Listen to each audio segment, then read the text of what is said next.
I step into the day with the dawn ringing in my ears. Oh, well, I tune into my TV show. No better way, I gotta get myself into gear. Let's go. Oh, and I feel good today with my wake up in the morning espresso. I feel good today. It's my feel good breakfast show. You can't help but smile when you hear that sound, because you know it's time for your feel-good breakfast show, Expresso Morning Show, right here on SABC3. My name is Jamie Domberg, reporting live for duty to make sure that your Thursday starts off on a good note. Happy Thursday to everybody. It is, of course, the 27th of February, but it's not only a Thursday, Klein Vrydag, it's also Happy National Milk Tart Day. I know, right? It's actually a thing, right? So share your memories with us. What has been your favorite milk tart memory growing up? Maybe currently, if you have a healthier version, an option, we want to hear from you. Remember to connect with us throughout the show, Expresso Morning Show, SABC3 on all platforms, Instagram, Facebook, Twitter. We love to hear from you and connect with you on this beautiful Thursday. But right now, let's check in with the team. Good morning. Oh, good morning, you beautiful souls. Welcome to it. My name is Graham Richards, and stood beside me laying the final touches to perfection. And my name is Gushe Adams. You've got to always add the Adams. You have to. How you wow. I know, right? Oh, come on. Hey, are you aware? It was just like a breakfast show. It's just like a morning like this? show. I mean, come on. I mean, there aren't any restrictions as to how much you can push it, especially with Woolies, right? Girl, if you look good, you feel good. Yeah. That's the way we want to. You know what? I would use one of those little like fireworks emojis. You know,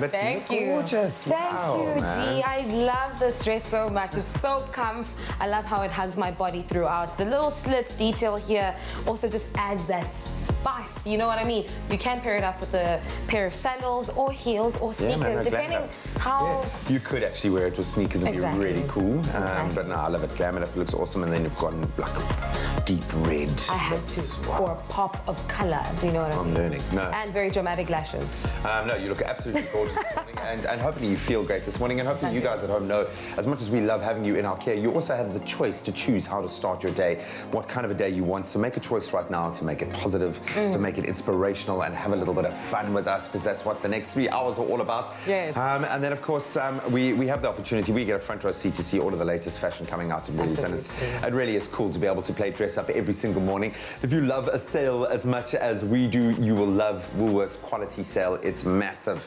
It's now on in all stores, and get this, you can get up to 50% off, half off on selected fashion, beauty, homeware items. Great selection. Plus, if you're a rewards member, you can get an additional 10% off. So up to 60% off. 60% off. They're giving it away. They literally are. Giving it to you. The quality sale does only run up until tomorrow, so get on it. Get your nearest Woolworths. Shop some of the greatest fashion, beauty, homeware at a massively reduced price. You're going to also shop in store, obviously, but online or with the really awesome and easy to use Woolworths app. Yes, absolutely, man. Right now, though, as we continue on with the order of the morning, let's see what's cooking in the kitchen.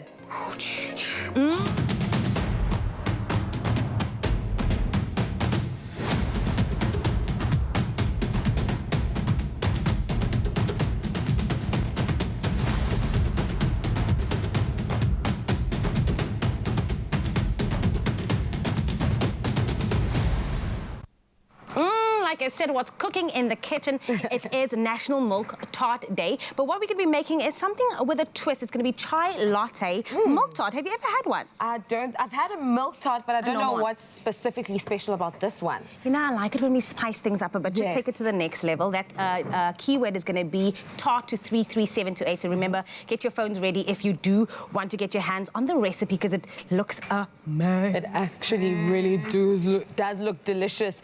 And also, we get the pleasure of, you know, eating such things in the morning. Now, on our social media platforms, we absolutely love engaging with you.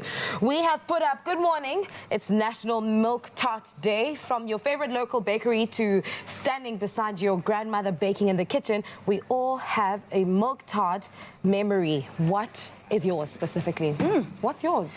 I I don't really have one. I can't really think of one. But I think mine wasn't with my grandmother. Mine was with my grandpa. He loved milk tart. So every Sunday after church with a cook sister, I feel like a cook sister, a milk tart, a cup of tea, it just goes together. You paid them together. Like it's one. It's literally one. Man. And yours? What is yours? What is your memory? I don't necessarily have a fond memory of a milk tart. It never really used to be my favorite thing until most recently. So I think my fondest memory will start today on the show. So make sure to keep it locked right here on your Feel Good Breakfast show. Right now, let's have a look-see at what's happening in the world. Thank you so much, lady. Well, it's all about making sense of the saints this morning, tabling his 1.95 trillion rand budget in Parliament yesterday. Finance Minister Tito Mboweni said there'll be more cuts in state spending as he battles to balance the government's books. But he announced there will be no increase in personal income tax this year. Instead, taxpayers will receive relief to the tune of around 2 billion rand because tax brackets will be adjusted to just above inflation. Then property costing up to 1 million rand will no longer be subject to transfer duty, and the annual limit for tax-free savings accounts goes up to 36,000 rand. Then more budget news is that Mboweni said changes to the way social grants have been allocated have resulted in savings of 1 billion rand a year. Thus, old age pensions and pensions for people with disabilities, for example, will increase by 80 rand to 1,860 rand per month. And the fuel levy increases by 25 cents to a litre, obviously, which the Road Accident Fund will receive 9 cents of. Consumers will also pay between 4.4 and 7.5% more sin taxes for alcohol and tobacco, and taxes on e-cigarettes also came into effect immediately. Then when we turn to the international front, Senegal inaugurated the first large-scale wind farm in West Africa on Monday, a facility that will supply nearly a sixth of the country's power when it reaches its full capacity later this year. With this wind farm, Senegal will receive 30% of its energy from renewable sources, which has been a goal of President Macky Sall. The 158-megawatt wind farm was built by a British renewable power company, which also has wind farms in South Africa, Egypt, and is nearing the completion of one in Ghana. Then further afield, the World Health Organization yesterday said for the first time more new cases of the coronavirus are being reported outside of China than within the country. Several European countries have reported their first cases, apparently linked to the outbreak in Italy. Now, yesterday, Greece, Austria, Croatia, Spain and Switzerland announced cases involving people who had been to Italy. And in Africa, a case has been identified in Algeria, also involving someone who had traveled to the country. Meanwhile, scientists have been feverishly attempting to develop a vaccine. And now bringing it back home for news of the return of an old, very big friend. Buffel, the elephant seal, has been a regular visitor to South Africa's shores. Now he has once again put in an appearance for his annual molt. Marine conservationist photographer Jean Tresfon has posted pics of Buffel and wrote that this regular visitor to our shores has this time decided to haul out at Buffels Bay, and quite aptly so. He will most likely stay for about a month as he sheds his new or very old itchy skin for a brand new coat, and he'll not eat during this time. This is normal as he is quite a healthy specimen. Tresfon has also called on people not to venture too close to Buffel. She said, please give Buffel the space he needs at this vulnerable time of his life. And we certainly wish him well on this phase of his molt. Now turning our gaze to the world of entertainment, American singer JoJo, who first rose to prominence at the tender age of just 13 as the youngest solo artist to earn a #1 hit back in 2004, recently shared the struggles she's went through during her hiatus from the spotlight, which included extreme restrictions on her diet as ordered by her record label management. More on that story in our full entertainment report. Right now, let's delve into our sport.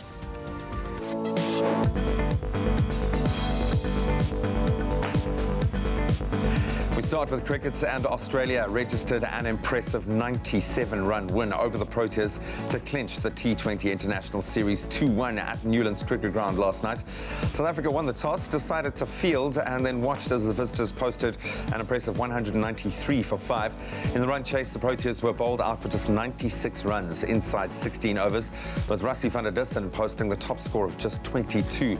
So with the T20 Series done and just the first ODI between South Africa and Australia will take place on Saturday at Boland Park in Paarl. Then the ICC Women's T20 World Cup resumed yesterday with England recording their first win in the tournament, thrashing Thailand by 98 runs. In the second match of the day, Pakistan stunned the West Indies by 8 wickets in Canberra.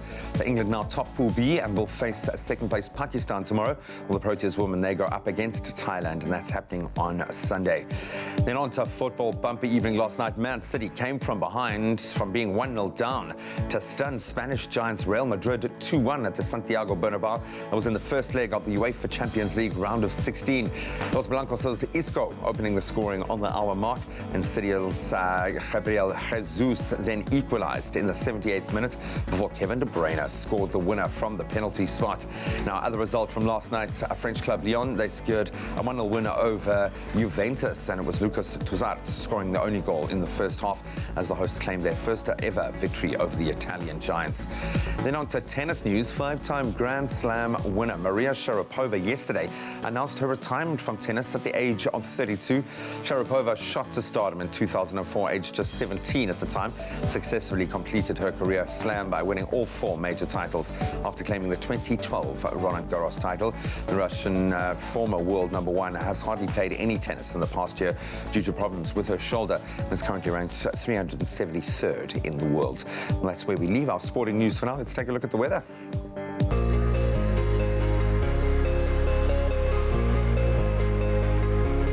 The time is now 11 minutes past 6. Let's have a first look at what's happening with the weather this morning. We've asked you to send in your sunrise pictures. Mandy Barnard sent us this early sunrise from Hermanus in the Western Cape, where cooler conditions are expected with low cloud cover and a southeasterly wind reaching a maximum of 20 degrees. Wendy sent us this incredible sunrise picture from Muizenberg Beach, where strong windy conditions are expected, traveling at 41 kilometers an hour with occasional sunshine, reaching a maximum of 18 degrees. Thank you so much for your sunrise pictures. We absolutely love seeing them. So keep them going, keep them flowing on our social media platforms using the hashtag Expresso Show. Now to look at the temperatures for the rest of the country. Starting off in Polokwane with a low of 16, reaching a high of 30 degrees. It's a partly cloudy day in Bombela with a minimum temperature of 19, reaching a maximum of 30 degrees. High humidity for Pretoria at a high of 31 degrees and a low of 18. Johannesburg, 17-29 are your temperatures for this Thursday, and Mahikeng, 31 is your peak for the day and a low of 18. Klerksdorp, 16-29 are your temperatures, and thunderstorms expected for Kimberley at a minimum temperature of 16, reaching a maximum of 27. And in Bloemfontein, your temperatures range from 15, reaching a high of 24 degrees. Richards Bay, 22-28, and a couple of showers for Pietermaritzburg at a low of 18, reaching a high of 27. Southwesterly wind of 20 kilometers an hour in Durban with a low of 22 degrees, reaching a high of 28. And heavy rainfall from Tata with a minimum of 16 degrees, reaching a maximum of 23 degrees.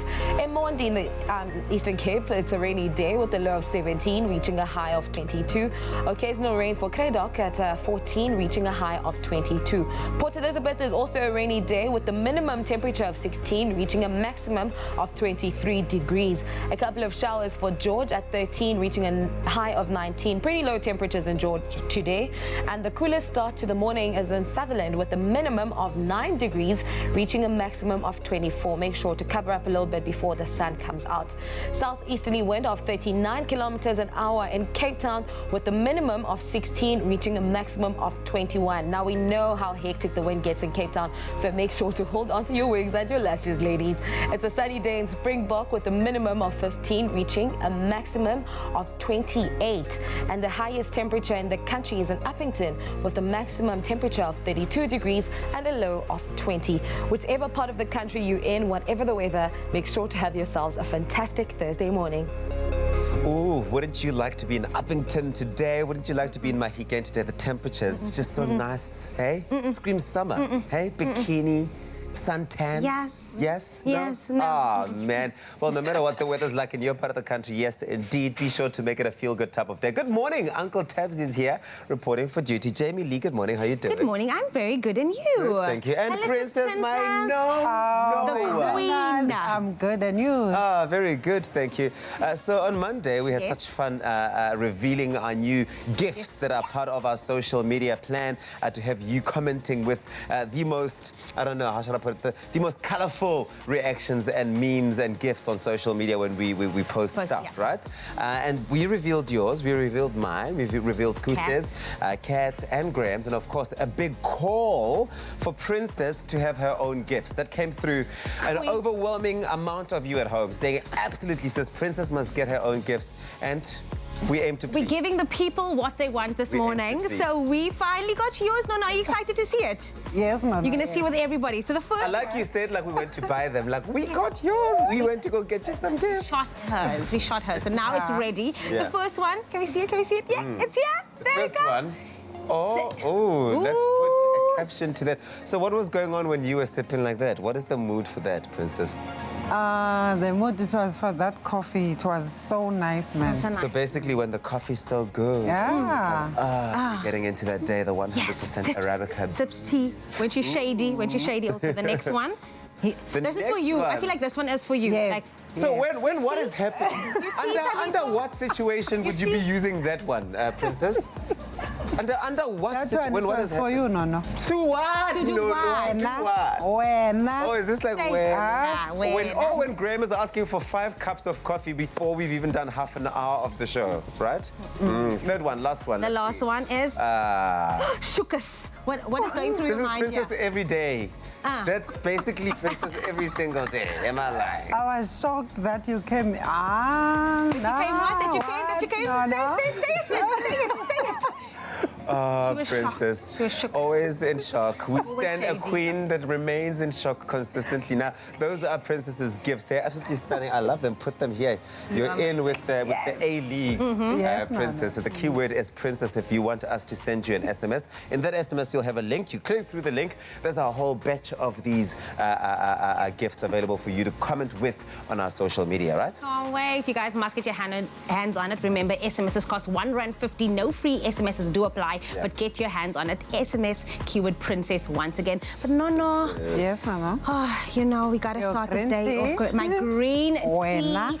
Buena. We'll see you after this. Thanks, Princess.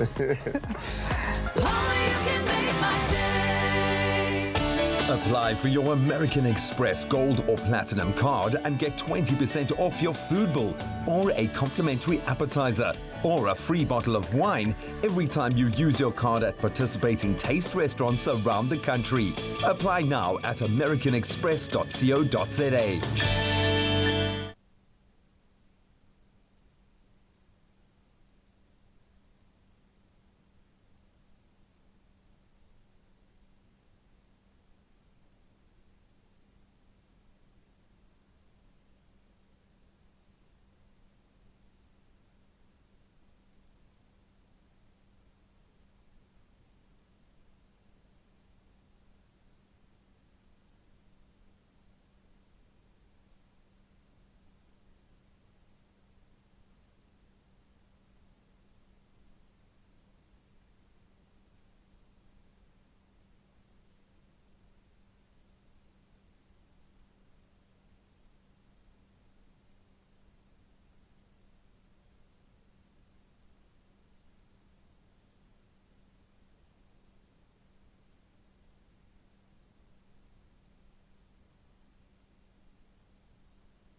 It's my feel-good breakfast show.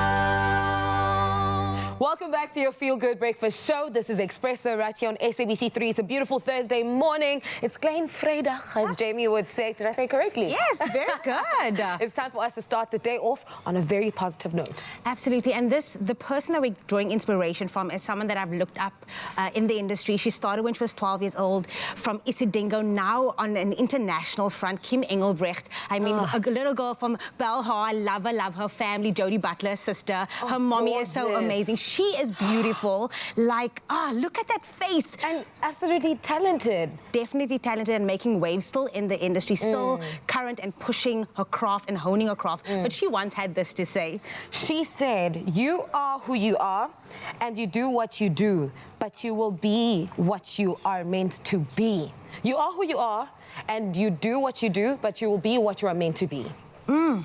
Yeah. Deep. Yeah, that is deep. It's like you can't run away from the true essence of who you are. Whatever you do to try cover up whatever it is that you are or who you are, it will come out at the end of the day. So be true to who you are, always. Always. And that's exactly how we want to start our morning off, with making sure that you know exactly who you are, but also be intentional and knowing your timing and your purpose. But exactly that, be who you are. I love Kym Engelbrecht. She is doing the most. So proud of that South African export. Absolutely adore her. But now let's get inspired by some more local legends. In fact, the voice of legends is the title, and they'll be paying tribute to music and artists which have played a large role in inspiring and shaping many musical careers. And it's going to be playing out at the Sansusi Girls High School on the 28th of February. So expect to hear the likes of Michael Jackson, James Ingram, Luther Vandross, Earth, Wind and Fire, so many more absolute legends. And we are joined this morning by the musical director, Dominic Swartz, who's promised to tell us a little bit more, and Brenton Boyson as well. Guys, welcome to it. Thank you for having us. You guys here. Thank you guys, you're doing so well, because this is the 4th time running. This is the 4th Voice of Legends, which speaks to the fact that people are enjoying it and they are attending the shows. We love the legends. We love the legends, but we love you guys being able to bring them to life in this way. How did the show come about, and what made you guys want to start this? So I started the show, the first show that I did was in 2016, and it's just a thing of, I love the music. The music is something that always captured me. It's something that shaped my music career, and it had a massive influence. So whenever I watch these guys, either on DVDs or on the internet, I always look at it and go, you know, this is something that I would love to do and play this type of music. And one day I just decided, you know, let's put something together and do it on stage. Yeah. You make it sound so simple, man. I know, getting from a concept to actually crafting a show that has a narrative, that has a common thread, especially when you're dealing with such a broad spectrum of music. How do you go about building the musical content of a show like this? Does everyone just say, I love this song, I love this song, I love this song? How do you put the musical playlist together? So what we basically do is we try and do the fan favorites. Yeah. Because it's about the people at the end of the day. Yeah. We need to sing music that people can relate to as well. It's very difficult because the suspects are out there. Who's greater than who? It's legends. There's so many. Who's you the know, goat? who's the goats?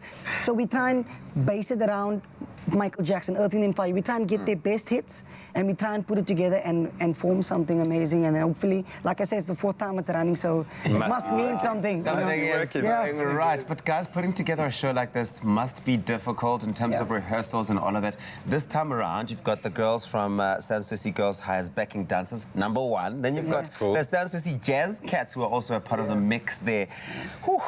What does a typical rehearsal then look like? I mean, it's a lot of components to bring together. I'll let Dominic answer that one. Yeah. So firstly, there's a lot of stress involved. A lot of it. But I mean, I think the group works well together, and that is what makes it slightly easier. Everybody's very dedicated, which makes life great. The girls at school, I'm actually a teacher at Sansusi. So I've been working with the girls at school and then come home and then work with the band at home. So we're gonna, this afternoon, we put everything together. And then... Why is it so important? Because maybe this speaks to a deeper calling in your life, Dominic, but to create and foster this love of the greats. It's one thing following pop culture and wanting, I mean, we've got amazing pop culture at the moment, some incredible young artists, but there's something important about going back to the roots of it all. Why is it so important, do you think, to pay homage to the legends? Personally, for me, as I said earlier, it's something that music has always been a great part of my life, and it's what has attracted me towards it. I know that music obviously brings a lot of joy to many people's lives, no matter who you are.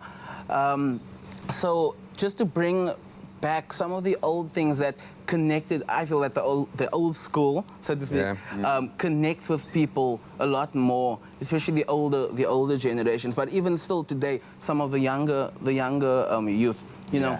Yeah. So to bring that out and to see all ages actually enjoying the music is something that it makes me happy. So it's great to see that it caters for the whole. What's your favorite song to perform? Which is the most fun? It would be Reasons by Earth, Wind and Fire. Really? Do you get the groove? Do you get the little song? It's one of those songs my mom read me to listen to, because my range allowed me to do those type of things. Yeah. And luckily I had good parents in that sense to guide me into the right direction. And luckily Dominic found me, and that's how we clicked, you know what I mean? We love that sort of story. Well, this is fantastic. The show is happening on the 28th of Feb out at the Sanssouci Girls High School. And of course, you're going to be hearing the likes of Michael Jackson, James Ingram, Luther Vandross, Earth, Wind and Fire, and many more. All these legends being brought back to life in song. It's Voice of Legends.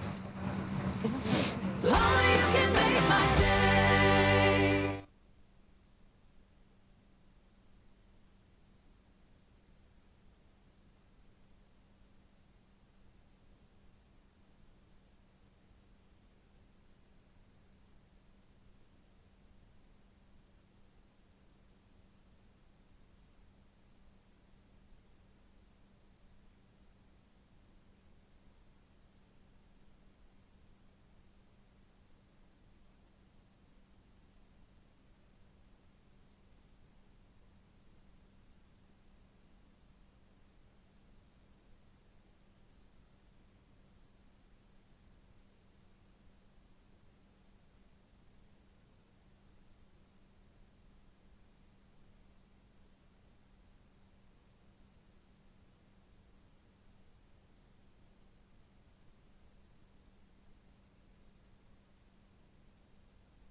It's my feel-good breakfast show.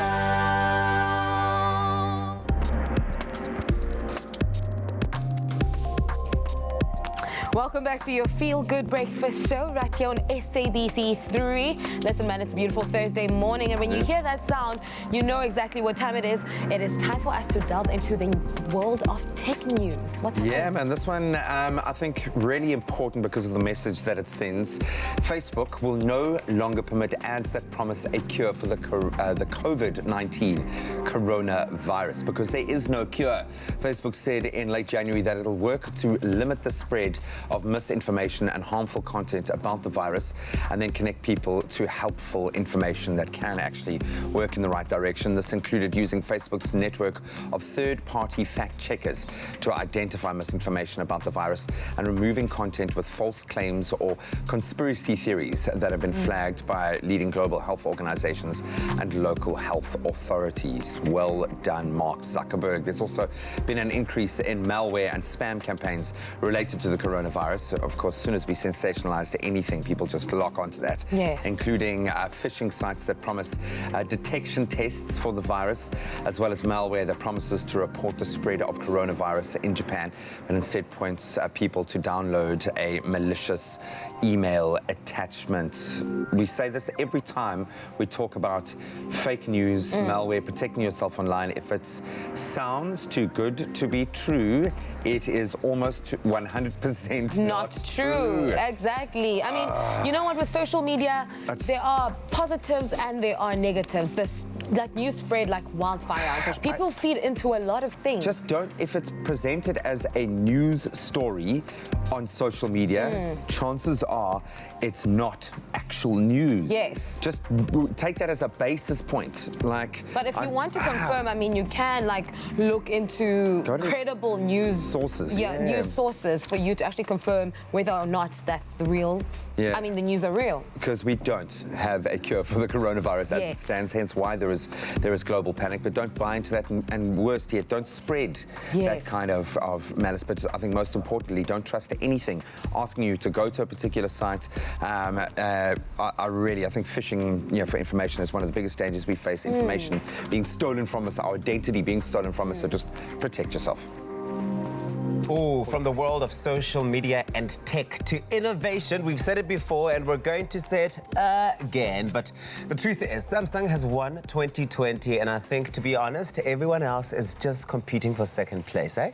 Listen, I was there last week and they released, obviously, the S20. They released the Galaxy Z Flip device. But now they're doing something a whole way cooler. They are introducing a new air conditioning system. It was super amazing to see the team and how they got involved into creating something, because they're all about innovation. So I brought you all the details on this. Let's take a look at it. Ooh.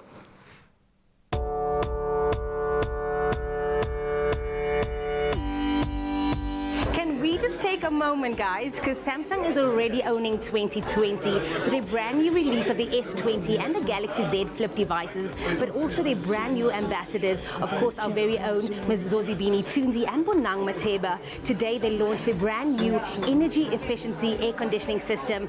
I'm excited. Are you? Let's go check it out.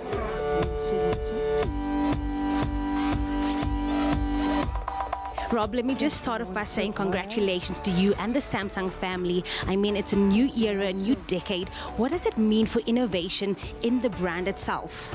So the new product that we launched today is, we call it QMD, which is quality-based modular design, and it's Wind-Free 2.0. A couple of years back, we launched Wind-Free to bring you air conditioning without that cold draft. Now we're bringing you 2.0, which is giving you much more air conditioning, much more cool, just without the cold draft, more connectivity, less energy consumption, and more cooling. What is next, and what is the vision for 2020? So for 2020, our vision is to not only produce the premium products with all the bells and whistles, but also to provide air conditioning on a grander scale to more of the South African market.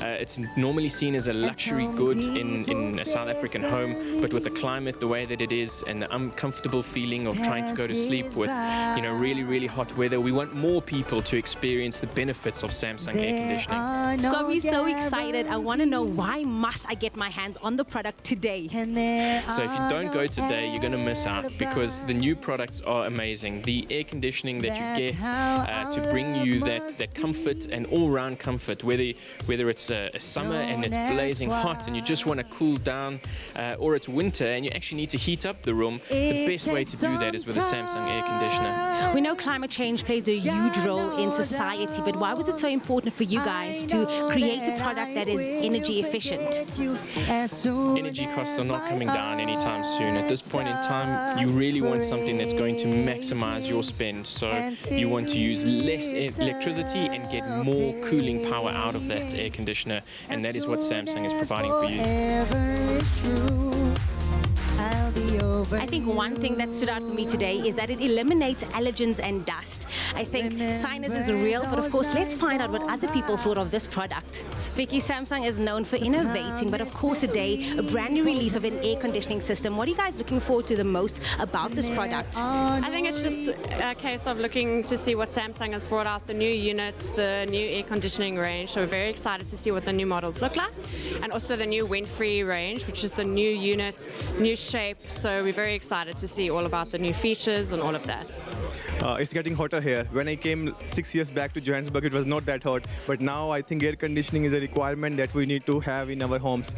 And I think with Samsung launching so many new products in air conditioning, the prices are going to go down. And then we can get it installed in our homes. Today we just launched the new 2020 Samsung air conditioning. First one is wind-free, and second one is a new affordable inverter air conditioning. So partnership is important. It's extremely for the air conditioning business. We are realigned. We agree what should be our target based on all the market dynamics. That's why Samsung, we are trying to get more innovative product based on our partners. You know, Samsung's always been in the top of the ball game with innovation, and they're always bringing something new. And then obviously the backup, the service, the supplies. It's just a fantastic company to do business with. Well, being part of the four-way sales team, I'm very excited because we always aim to be the leaders in the industry, and this is definitely our new product range are going to make us the leaders with the new innovation, the backup, the better pricing. So yeah, I'm very excited. From good sleeping, well-being, and of course being energy efficient, I can certainly understand why Samsung is the best and most loved in the industry.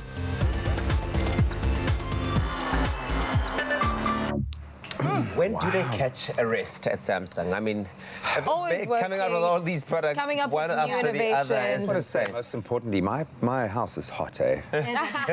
So hot. Out there, Mr. Just throwing it out there. But you know what? The one thing that stood out for me about this was when I asked everyone what is it about the product? Everyone says the innovation. Yeah. They're always stepping up their game. I mean, we saw the launch of the brand new devices, and then now obviously taking it a whole nother level. Yeah. Air But conditioning I said system. when we were there at chatting to Casper and the gang, but I got a sense that this year, as much as last year was a big year, this year is going to blow the roof off Samsung. There was I got the sense that they, like, everyone I spoke to from Mr. Yoon down, they were all like, oh, buddy, just wait.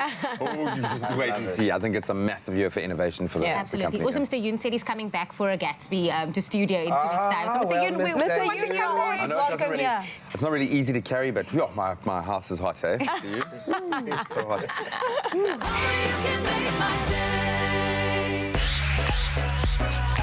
My name's Colleen Weinhardt and I'm 26 years old.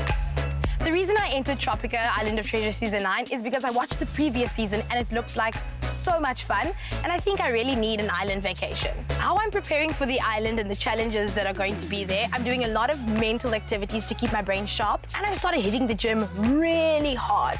My family is very important to me, so my little sister is my biggest fan, and one of my biggest motivators is my friend Klaus. Whatever she puts her mind to, she will achieve it, no matter what she does. She's got a drive like no other. Yeah. When we heard she's in Tropica Island of Treasure, we were over the moon, because I still gave her my gym membership to get there.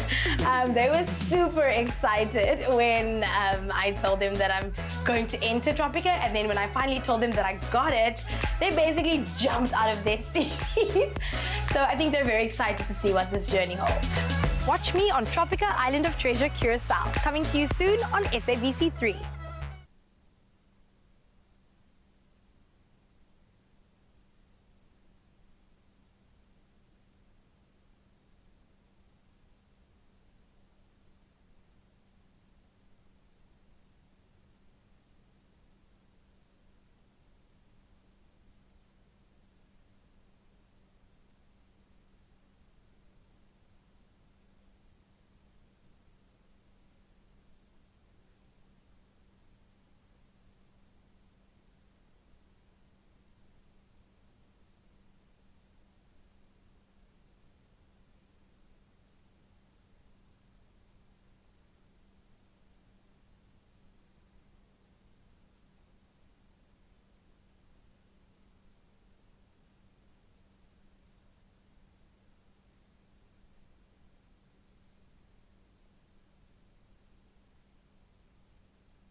brings a touch of pride and the natural beauty of olive oil to your table.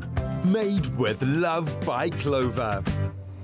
Welcome back to your Feel Good Breakfast Show. This is Expresso right here on SABC3. We are in the kitchen with G-Man because we know that summertime is brilliant for long, lazy afternoons over the weekend spent outside on your stoop or under the shade of a tree with friends, family, and a snack platter. An essential part of any snack platter has to be some fresh bread with dipping oil. Today we're making a super easy and tasty olive oil-based dip that will transform your snack platter to a whole new gourmet level. What do we have here? Okay, so obviously we are using a touch of pride, which is going to come into play because we are making a dipping oil, obviously. So it's going to form the base of our beautiful, very flavorful dipping oil, which I'm going to put together. But in the meantime, I'm going to put you to work because we're going to grill ourselves some sliced baguettes, okay? And this is like how you create little crostinis, okay? So you're going to paint our bread with our beautiful olive pride, extra virgin olive on both sides, and then I'm going to get it on the griddle pan. So while you're doing that, I'm going to put together our dipping oil. So we're going to put together just a little bit of a touch of pride as our base. Touch of pride. Then you want bags of flavor here, remember, because it must explode. You want a little bit of texture, but it's going to take that bread to a whole different level. So I've got I love the ingredients we have here. Thyme, which I love thyme. Thyme, sage, rosemary, you can't go wrong. Got some dried rosemary over there. We have got about 2 teaspoons of crushed garlic. I feel like garlic is like one of the most essential ingredients for anything that you make. It's a beautiful flavor and it just elevates so many things, but because we're putting quite a bit in here, you make sure that both of you, if you're a couple, both of you have it. Yeah. Not one of you and then the other doesn't have it. And we've got some dried chili flakes as well. So it's just enough for the both of us. Yeah, exactly. Then we've got some sun-dried tomato pesto, which is really, really, really nice. You can kind of put any kind of pesto in there, I suppose, but the sun-dried tomato goes really beautifully with these particular flavor profiles. We've got some finely chopped parsley going in there as well. So basically just putting everything in one bowl. It's simple, easy. We told you, man, this is summer, this is picnic season. It could be over top, and then we've got some Parmesan shavings as well. It's getting a very strong Italian vibe. I was about to say that also. I love the different textures, the different colors, because the more colorful it is, the more nutritious and tasty it is as well. Flavor. And then, of course, salt and pepper to taste. So I'm just going to put a little tiny bit in there. I'm going to mix that all together, and then I'm going to add a little bit more of another touch of pride, if you will. How are you doing with the bread? How much do you put though?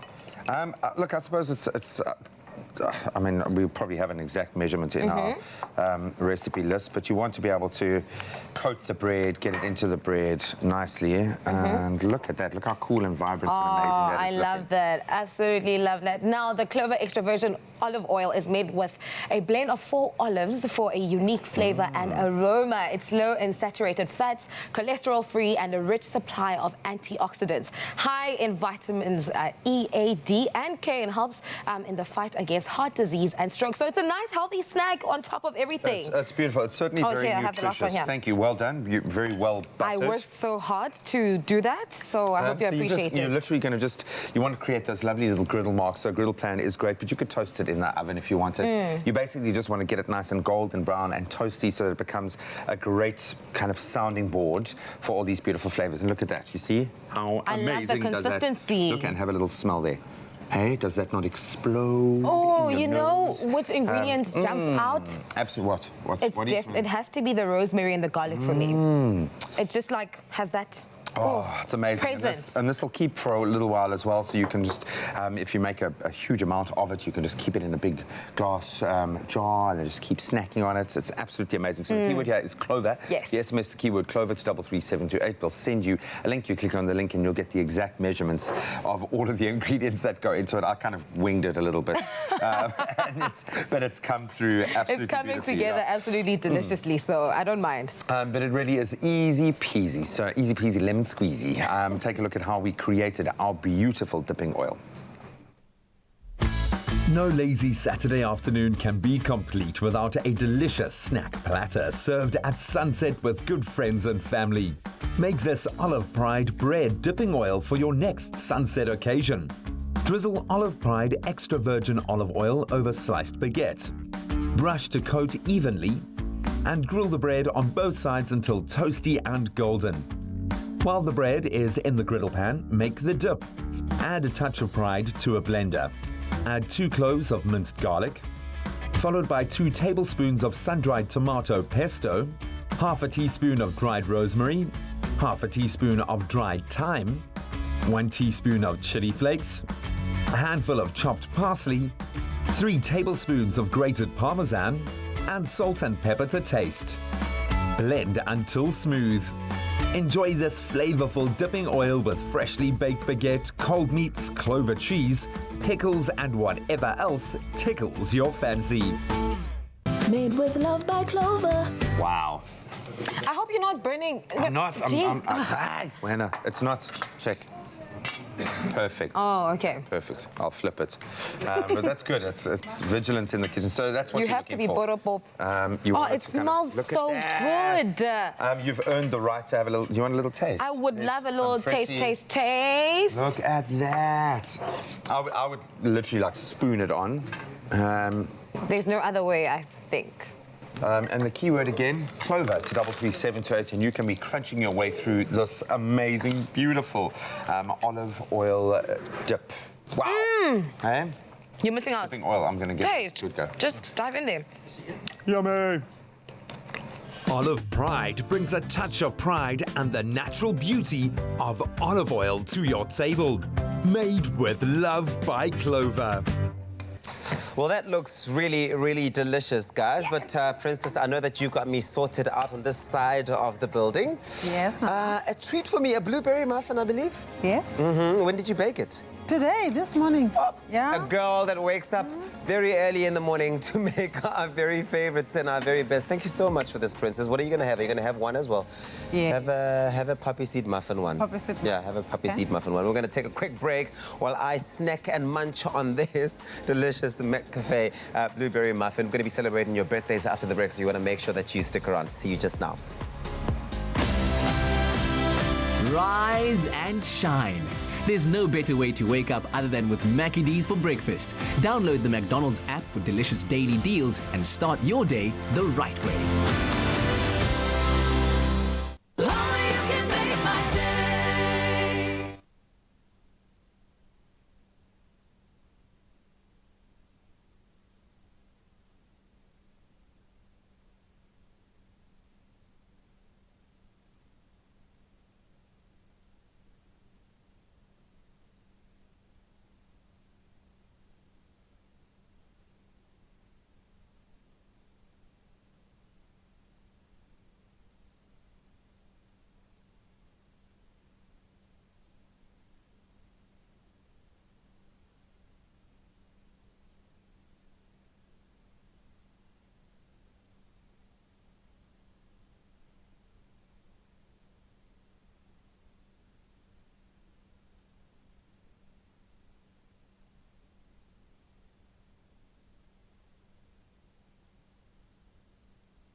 It's my feel-good breakfast show.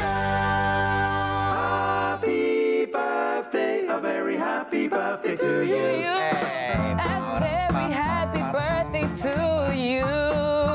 It's the 27th of Feb, and it's time for us to wish you, our loyal and loved viewers, a very, very, very happy birthday. If you are celebrating your birthday, you're celebrating it with some special people. Yes, absolutely celebrating with some special people. Josh Groban. Do you know Josh Groban? Do you know him? Of course I do. Who What a doesn't? voice, Yes, what a talented musician, international singer-songwriter, actor, and all-round nice guy. Josh Groban turns 39 years old today. Can you believe that the song that really solidified him as an international star, You Raise Me Up, was actually released 15 years ago. 15 years ago, yes. Wait, how old is he turning? 39. 39 today. And 39 minus 15? Ooh, babes. And 24.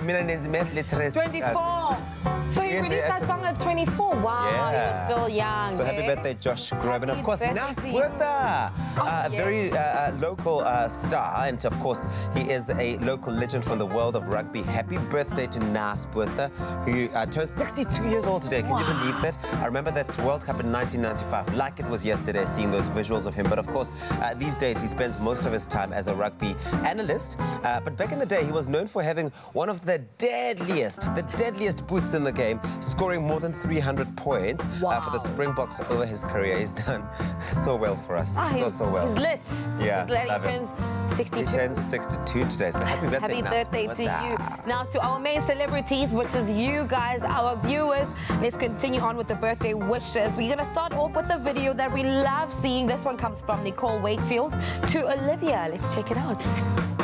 Hi everyone, I'd like to wish my sister Olivia a very happy birthday for today. Thank you for being who you are. Thank you for your kind and gentle nature, for always listening and for always giving advice.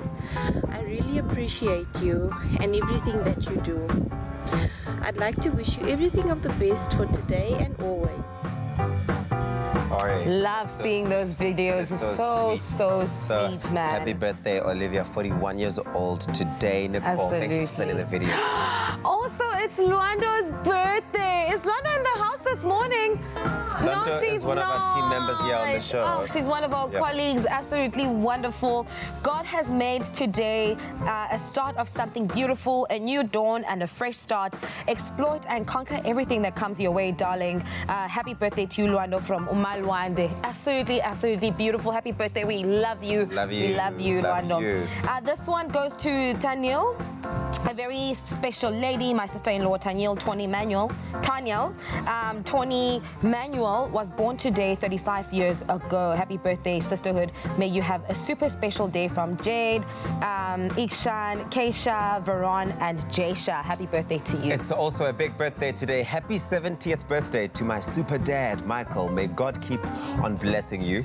We love you, Daddy. This is from your children and your grandchildren. Michael, Papa, happy birthday to you. They're turning 70 today. And then it's Sandra's birthday today. Wishing Sandra Norton a very happy big one, 21st birthday. Happy birthday, Sandra. May God bless you more, Angel. Love from your grabs. You know, 21 is such an exciting age. It is. I remember back in the day when I turned 21 quite a long time ago. It's a milestone. It's a milestone. This one goes to Angela. Happy 16th birthday to Angela. May you have a blessed day from your dad and Angie. Happy birthday to you. And Fred Nico is also celebrating his birthday. May the light of the Lord shine upon you and may he grant you happiness and many more years to come. We love you and joy from your mom and dad and Nathaniel. So dapper. And then lastly, it's Tsegofatso's birthday today, and the message goes like this. I wish my daughter Tsegofatso Precious a very happy 19th birthday. May all your dreams come true. Enjoy your special day and a year filled with love, joy, and prosperity. This is with love from your mom. Happy birthday, Tsegofatso. But of course, if it is your birthday, happy birthday to you. But of course, if you know anyone celebrating their birthdays, we want to hear from you. Send us a WhatsApp. We're always on standby to get those WhatsApp messages, 10 to 15 seconds. 071-640-6551. That's the number. Of course, you can still email them. birthdays@kadova.tv. If it's your birthday, happy birthday. So we know the kids of today are the champs of tomorrow. They might not all grow up to be Springboks, but each and every one of them has the potential to grow up to be and do something extraordinary. And Woolies is a proud supporter of tomorrow's young champs. So joining us to unpack some of the kids' awesome winter trends is our fashion director and stylist and friend in fashion, Taryn Oppel. Taryn, welcome back. Hello, Mama. You know, I love you the most. But now let's talk about the champions of tomorrow. What's trending for for them for winter season. So today's cuteness overload, just It really warning is. you. Yeah, no, I'm looking at the little puffer jackets. I'm like, oh my So word. cute. But we're also looking at what's new and exciting for the new season for the little ones. I know what you're probably thinking, like we're still trying to keep cool from the hot days that we have, but there's nothing like being prepared. So now's the best time to tick off the essentials boxes so that the kids are sorted just in time for winter. When we talk about those essentials, most importantly, we want to keep them warm. What's on your top list of essentials going into winter? So firstly, cover-ups. I mean, that's the obvious choice, right? So the most amazing jackets, and warmth and comfort comes in all sorts of forms. Amazing and beautifully lined jackets like parkas and puffer jackets. And then there's also brushed fleece zip-up hoodies that are really warm and comfy. And comfy, I was going to say. Very Yeah, comfy. it's like a hug in a jacket. Exactly. And then secondly, to match boys' cargo drawstring pants, there's also drawstring joggers for boys and girls, which is perfect for playtime and activities. Because they're super comfortable. Yeah, I love that it's like not basic, because winter you always think like comfort, just want to be in. But what is the best way then? How would you recommend mixing and matching these basics? So, like you said, basics aren't boring, but they are, I mean, basics are the building blocks to a wardrobe, so naturally they're pretty easy to mix and match. I've got two awesome little champs here today to come show us. Dapper gents. They look Come and give us a look. cute. Hello, boys. Morning, guys. This is just to show you two ways to wear the cover-ups. We've got a sleeveless puffer, and one of my favorite items is really amazing parka jacket. One is paired with the drawstring jogger with the side stripe, and the other with the cargo pants, drawstring cargo pants. You want to show them your pants? Those are super. With some awesome hiking boots, but you can also turn around. Show them your outfit. Nice what I love about this is the amazing quality and warmth on the inside. It's perfect for just throwing over anything really throughout the winter season and keeping warm. And then of course, for a little bit of a fun factor, their looks are paired with an all-over print crew neck sweater.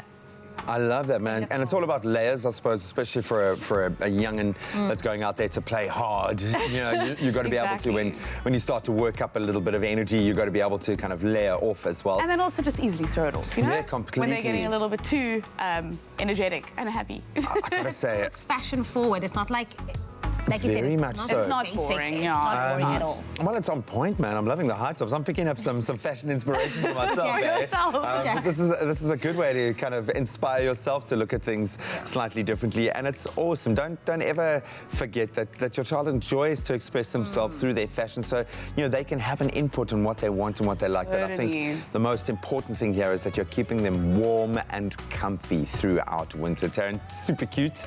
Thank you so much. I'll be coming to you for advice. My little guy's getting to a fashion-forward age now. I think he'll appreciate some of the fashions there. Absolutely love the joggers, especially. I think my boy would absolutely adore. And remember that you can get all of the fashion for boys and girls, our future champs at Woolworths. They really do make the difference when it comes to kids' fashion, especially. So you can go shop in store, you can shop online, or the easiest way to do it, go and shop on their amazing Woolies app. Thank you very much, Graham. Let's take a look at the news at 7 o'clock. We start off here at home in South Africa, where National Assembly Speaker Thandi Modise yesterday said that she is satisfied that the DA's new motion for proceedings to be initiated to remove Busisiwe Mkhwebane as public protector complies with the rules of the National Assembly. The next step in the proceedings is the establishment of a panel of 3 people to determine whether the DA's motion makes for a valid case for Mkhwebane's removal. Parties have until the 6th of March to submit names to the Speaker. Staying with Parliament, tabling his 1.95 trillion budget in Parliament yesterday, Finance Minister Tito Mboweni said that there'll be more cuts in state spending as he battles to balance the government's books. But he announced that there will be no increase in personal income tax this year. Instead, taxpayers will receive relief to the tune of around 2 billion rand because tax brackets will be adjusted to just above inflation. Property costing up to 1 million rand will no longer be subject subject to transfer duty, and the annual limit for tax-free savings accounts goes up to 36,000 rand. In international news, a 5-year-old law banning professionally assisted suicide was yesterday rejected as unconstitutional by Germany's top court. The court backed complaints by a group of terminally ill patients and doctors who challenged the law that made commercial promotion of assisted suicide a criminal offense. But there remains no legal entitlement to euthanasia, and doctors cannot be required against their will to help provide assisted suicide. In Europe, the Netherlands, Belgium, Luxembourg and Switzerland permit assisted suicide. It is permissible over there. Senegal inaugurated the first large-scale wind farm in West Africa on Monday, a facility that will supply nearly a sixth of the country's power when it reaches full capacity later this year. With this wind farm, Senegal will receive 30% of its energy from renewable sources, which has been a goal of President Macky Sall. The 158-megawatt wind farm was built by a British renewable power company, which also has wind farms in South Africa and Egypt, and one nearing completion in Ghana.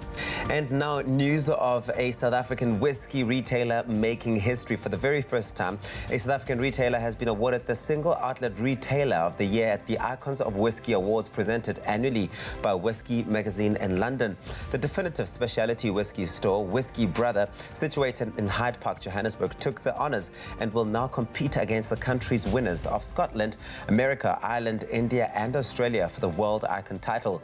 Whiskey Brother opened its doors in 2012 and offers over 600 unique whiskies from around the globe for sale. And ecstatic Neil Peterson, a whiskey extraordinaire and co-owner of Whiskey Brother, said that they are enormously proud and honoured. The global icons of whiskey winners will be announced at a gala dinner in London on the 26th of March. And that's where we leave it for now. Here's Graham with a look at your sports.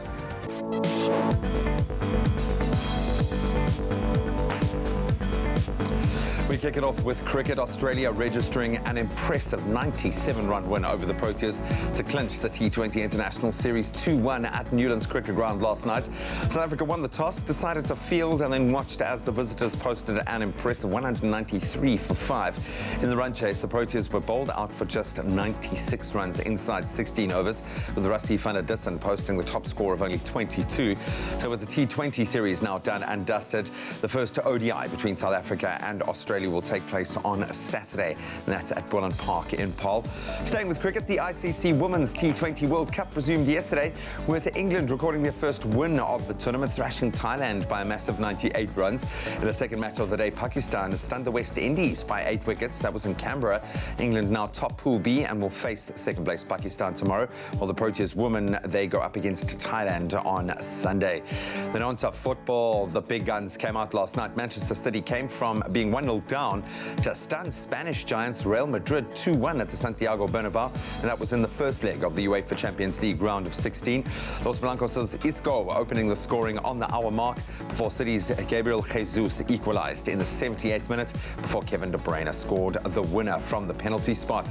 Then in the other result from last night, French club Lyon, they secured a 1-0 win over Juventus. Lucas Touzard scoring the only goal in the first half as the hosts claimed their first ever victory over the Italian giants. Then on to tennis news. 5-time Grand Slam winner Maria Sharapova yesterday announced her retirement from tennis at the age of 32.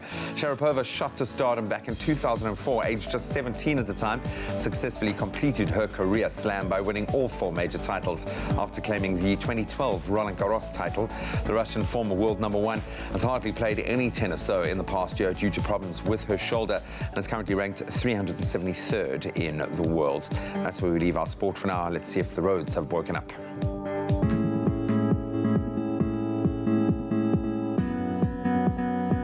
It's 4 minutes past 7. Let's have the first look at what's happening on the roads this morning. Starting off in Gauteng, Henops Park. On the N1 southbound, there has been an accident after the Brakfontein interchange, obstructing the right lane. Please keep a lookout for this. And down to the Western Cape, Gugulethu, there has been a multi-vehicle accident on the N2 inbound after Robert Somukwe Road. One lane is blocked and causing heavy delays. Please approach with caution. And lastly, Metro Rail Central Line. There is an extended travel time of 20 to 30 minutes on the Lewistown line due to sets out of service and current infrastructure conditions. That's your 7 o'clock traffic roundup. Right now it's time for the weather with Jamie.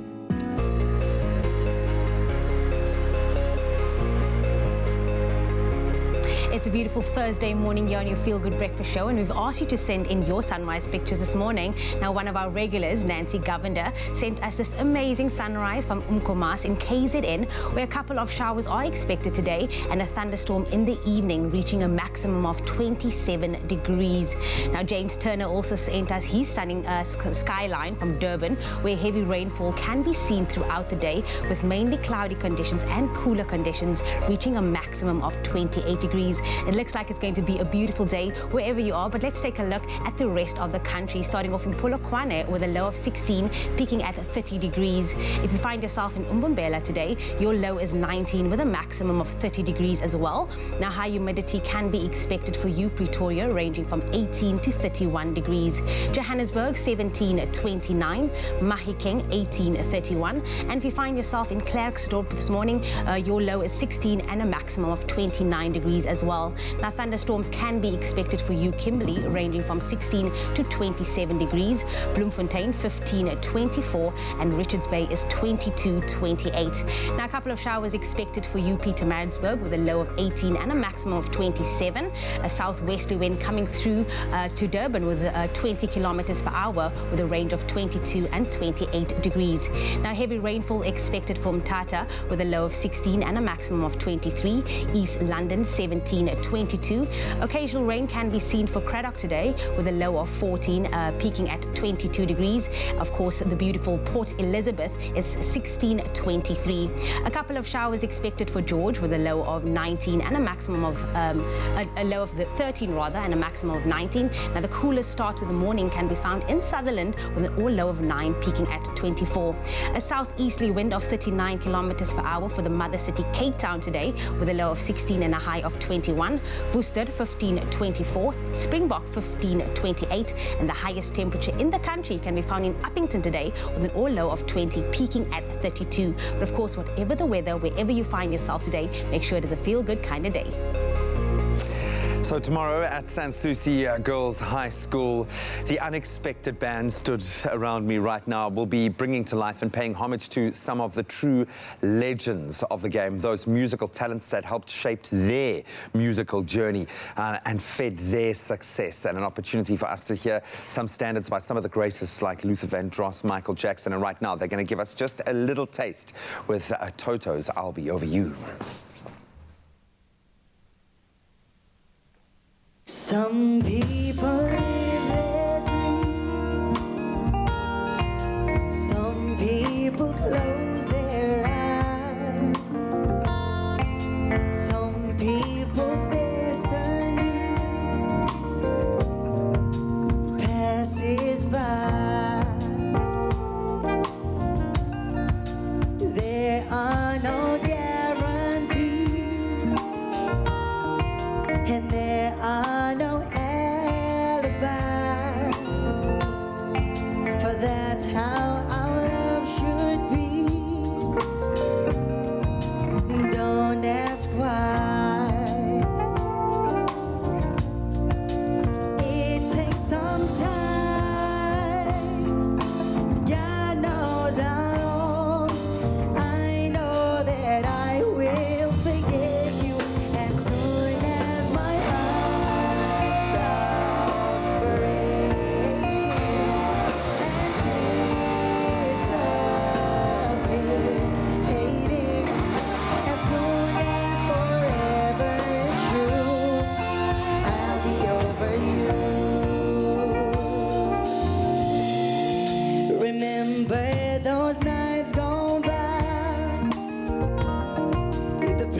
So you passed the goosebump test. That's always the start. So I'm going to apologize to all the couples that are going through breakups right now and are sitting crying in their lounge at home. We apologize. The show comes with a disclaimer. No broken hearts, please. Absolutely beautiful stuff, guys. Thank you so much. The voice of legends will be going live tomorrow at Sanssouci Girls High School, ably backed by the Sanssouci Jazz Cats as well. An unbelievable repertoire of some of the best songs you have ever heard in your life performed live on stage. Tickets starting at just $60. It's a steal. Go out and support unbelievable local talent. I've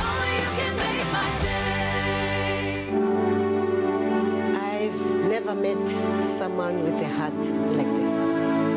He embodies what it means to be selfless. Even when I was in a state of panic, she saw me through bravery. Often the bravest people don't see themselves as others do. Join us in celebrating these brave heroes. Nominate the pharmacists and healthcare professionals in your community making a real difference and stand a chance to win 5,000 Rand.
It's my feel-good breakfast show.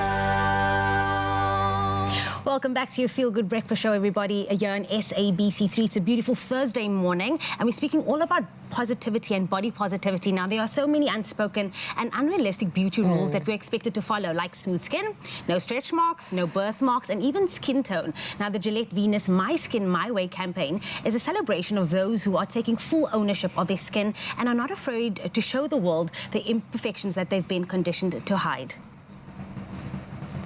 I'm a Venus.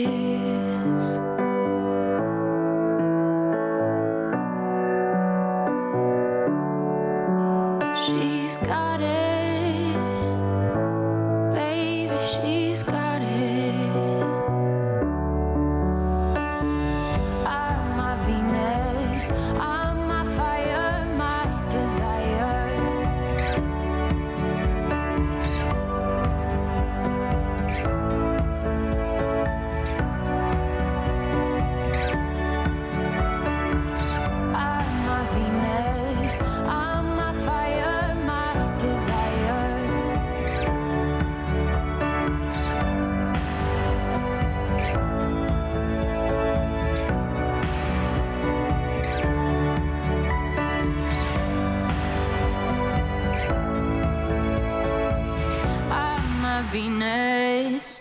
Now, someone who's definitely got it is someone that at 7 years old, Talita experienced severe burns with boiling hot porridge falling onto her face and down her neck. Now at 18 years old, Talita has overcome bullying and taunts about her appearance. Now, our body image is the way we see ourselves physically, and this affects the way that we think. Talita now lives her life by being beautiful, both physically and beyond her physical appearance, and also believes that she's now bully-proof. We have Talita Sabile here in studio to talk about her hashtag My Skin, My Way story. Hello. Unjani? You're so cute. I think that it's brave what you're doing to share your story with us, and you know it's taken you a while to get to this point. But take us through it. What got you to this point where you're like, you know what, I'm owning this. This is who I am, and to use this platform now to speak about how you've embraced and owned your beauty. Since I got burnt at an early age, so it was easy for me to accept it, because at an age of 7 years old, I didn't have the mentality that I was different from others. I saw it as normal. Then as I grew older, yeah, there were bullies and all, but I told myself it happened. It happened for a reason. I can't change what happened a few years ago. Yeah. I love that. I love how, first of all, at such a young age, you have just accepted the notion that it is what it is. This is truly who I am. And whatever anyone has to say, now at this age, when you are meeting new people, are you nervous at all about meeting new people? I was nervous back then. Yeah, I was nervous of what people might say and how they look at me.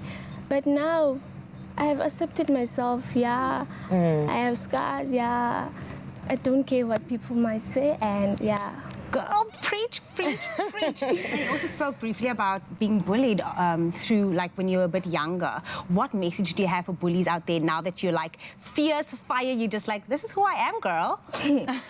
According to my point of view, a bully is someone that has failed to accept themselves. Yes. So I will firstly say that they should first accept themselves, then, yeah. That's actually very true. You know what bullies do?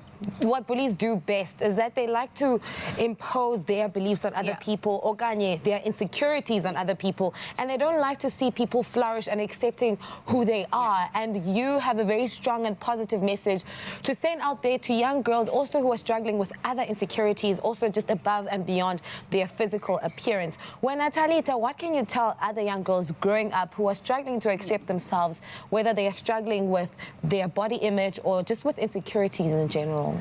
I would say that they should be proud of what they have. Like, it's what they have. Nobody's gonna change that. And it's just a matter of acceptance. Yeah.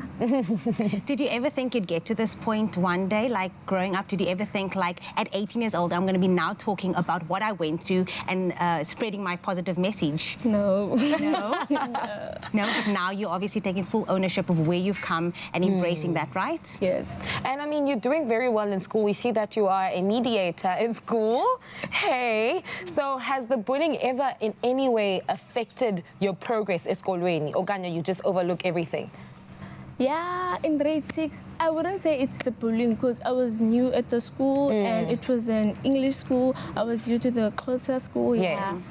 So that's why So you learned and you just rose above any obstacle that was working against you. I love that. You are wonderful, you are beautiful, you are an inspiration to also us, you know, and many more young girls out there. So continue living your truth and continue spreading positive energy out there. Thank you. Thank you so much for joining us. And I think the moral of this My Skin, My Way campaign is that there is no one way to have beautiful skin or to show it. Together with Gillette Venus, we're giving you the chance to win 5,000 Rand. All you have to do is visit the Expresso Morning Facebook page and reply to the competition post telling us how you've embraced your skin imperfections to celebrate the skin you're in using that hashtag My Skin, My Way. Now remember, T's and C's do apply. Visit expressoshow.com to find them.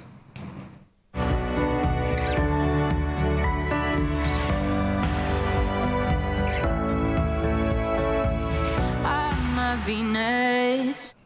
Oh, you've got to love that. A conversation about beauty that shows that there is no single way to beautiful skin.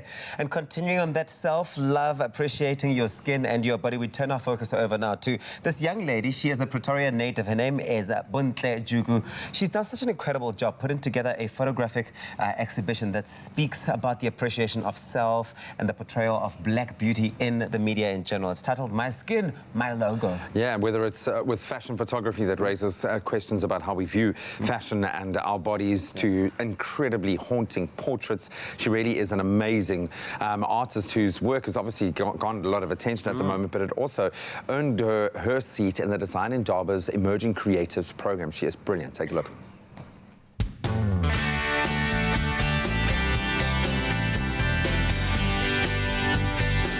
I believe people are affected by the images they see, in the sense that even though it sounds cliche, like a picture tells 1,000 words. So even if you look throughout history, you've seen like social movements, political movements have always, like, imagery has always been a part of moving that forward or impacting people on a more emotional level. And currently, I think through my photography, I'm trying to challenge how black bodies are viewed in media and how they're treated. So challenging the stereotypes, challenging how, you know, us as black people are viewed, and trying to change the dynamics around that. My name is Bontle Jugu. I'm a photographer. Bontle's work is influenced by her love of poetry and spirituality, a personal journey and perspective which she invests in every subject viewed through her lens. I've always been into photography from when I was a kid. And then when I was about 15, I went on a trip with my friend, and we were like messing around and taking pictures, you know, being tourists. And then we kind of had a conversation. We're like, dude, let's actually take this seriously. So I think pretty much since that time, it's been like my main medium. Initially, I think with my photography, I set out to just narrate my own concepts and my own stories and just my own personal emotional benefits. And I think as time has gone, it's become more about relating what I see outside to how I feel about it inside. And yeah, just like narrating my own opinions, my views. I think more than anything, I just want people to have an impression. And especially when it comes to my portraiture, I want people to be confronted in a way by my subjects and their presence. And more than anything, just to know that the people that I take photos of, that we're here and we're present and we demand to be seen.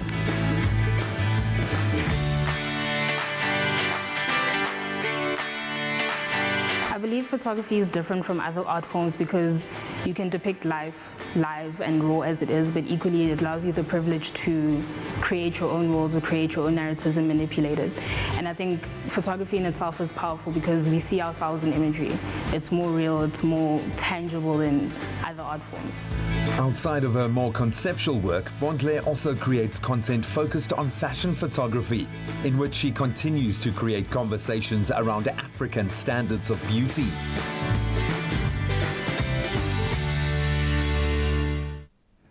Oh, that is just so stunning. Kagiso KG, my man, you're in the building, but after watching that, do you not just feel so beautiful? I do. I really do. I mean, yeah. Look at that, self-love, my beauty, my logo, my skin, my logo. That's absolutely stunning. You're joining us this morning because you got some exciting news to share with us. Welcome. Yeah, man. Thank you for having me. Man. Cool. Yeah, I'm running a show. Yeah. What have you been up to?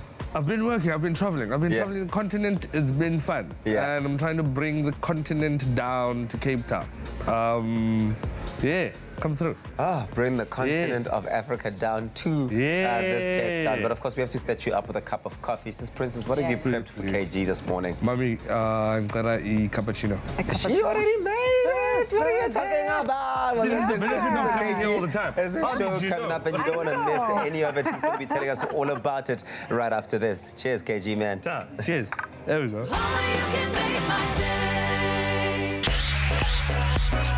Tropical Island of Treasure is back for a 9th season, and this time around we're coming to you from the Dutch Caribbean island of Curacao. Here, 6 celebrities and 6 smooth fans will pair up to compete for fame and fortune and the smoothest treasure of all, a shared 1 million rand. 3, 2, 1, go! Catch the new season of Tropical Island of Treasure Curacao every Tuesday, 7:30 p.m. from the 3rd of March on SABC3.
Welcome back. Your timing is very good. Time for a little bit of a laugh because I got a joke. Okay, South African son of a Sangoma, a Zimbabwean village boy, and a South Sudanese based in Uganda walk into a bar.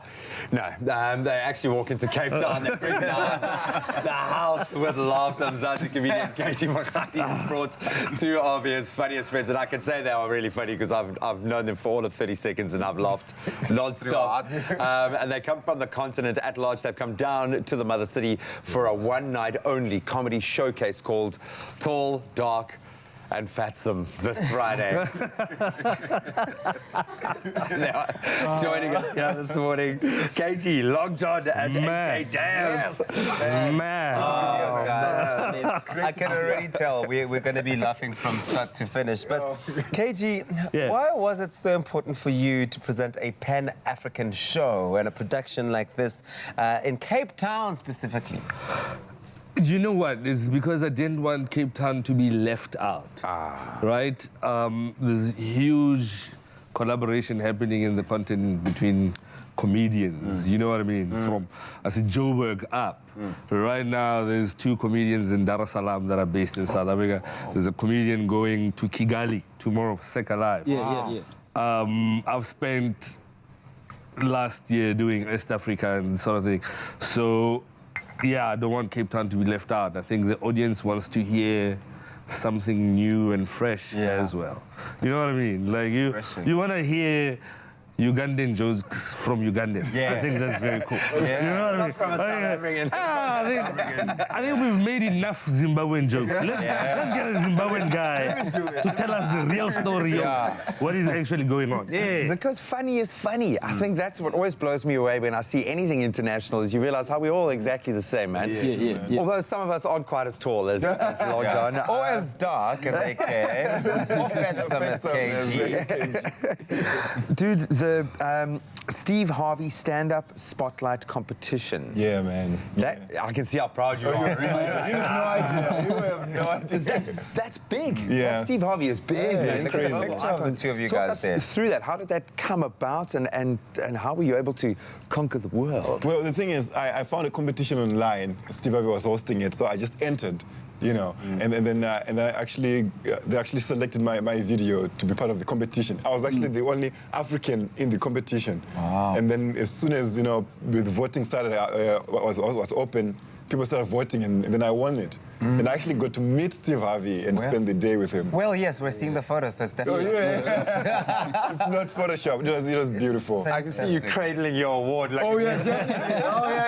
It's my baby. You have no idea. It's my baby. AK, I mean, being a South Sudan Comic of the Year winner, how would you say that, Pan-African comedy, the community as a whole, supports each other? Would you say that that's the case? Yeah, I would proudly say that because I've been blessed to travel around a few countries, English-speaking countries in specific, about 8, and I've done comedy around, and I've seen a lot of support.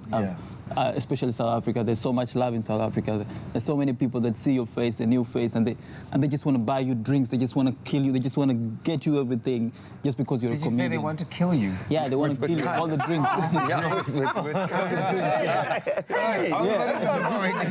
It's a good thing. Hey, man, if you want to kill me with drinks, I'm your friend. I say no to xenophobia. So there's a vibe around South African comedy. Actually, I met KG in 2018. We were on the same lineup, and that was it. Right from there, he just liked how I perform, and he's recommended me for so many shows. I did a show in Tanzania last year, and it was because of him. Tanzania is just next to my country, but someone from South Africa had to recommend me to go do it. Oh, man. There's a vibe. You're emerging like the godfather of comedy. Yeah. You know what, man? I'm not denying. I'm surprised that it's happening too, but we've put a number of years into this thing, you know what I mean? And this is what happens after you've worked on a thing over a number of years. You get a call from there and they go, hey man, who's fresh? And I think he's got a story, man, and it's funny. You know what I mean? Like, so what can people expect? I think something different. I think this is the Zimbabwe Comic of the Year. This is South Sudanese comic of the year. You know, like, it's content you don't usually hear anywhere in Cape Town. It's not gonna be black people can't swim, colored people don't have teeth, white people this, that. It's not gonna be that. It's going to be something different. It's going to be fresh. Yeah. And you're going to have fun. You know?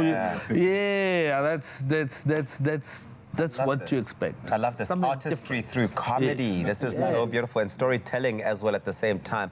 Well, guys, we're looking forward to seeing this show. And something tells me it's going to have to come back for another round, because this one night only story, Chief. Yeah, man, that's no you're good. probably not going to fly with that one. Yeah, but of course, no, visas expired. the papers, gotta get the papers in order. But of course, if you no going back. Zimbabwe, you do not go back. I love it. Long John, I'm taking you straight. I'm taking you home. Straight to the airport after the show. And we'll see you at Terminal A. All the things that I can't say. I love the fact that you can actually say it. You know what I mean? You can only laugh and cringe shyly. But of course, if you like African comedy, do catch these three. They're tall, they're dark, and one of them is Fetsam. And make sure not to miss this hilarious show. It's happening at the Fire and Highs Protea Hotel here in Cape Town. Tickets will cost you 150 rand, not 150, 150 rand. The boys gotta eat, and of course they can be found. The tickets on quicket.co.za. Amen. Oh my goodness. Tall, dark, and fat. I love it. For 150 taxi. No, it's 150. 150. Now, from celebrating fellow comedians from other parts of Africa to exploring the beauty of Kenya. Now, nestled in the foothills of the majestic Mount Kenya lies the enchanting retreat, the Fairmont Mount Kenya Safari Club. Surrounded by forest, this magical getaway is a step back in time with its rich history and tranquil surroundings. Girl, you were lucky enough to explore this beautiful place and experience its beauty. Let's take a look at it.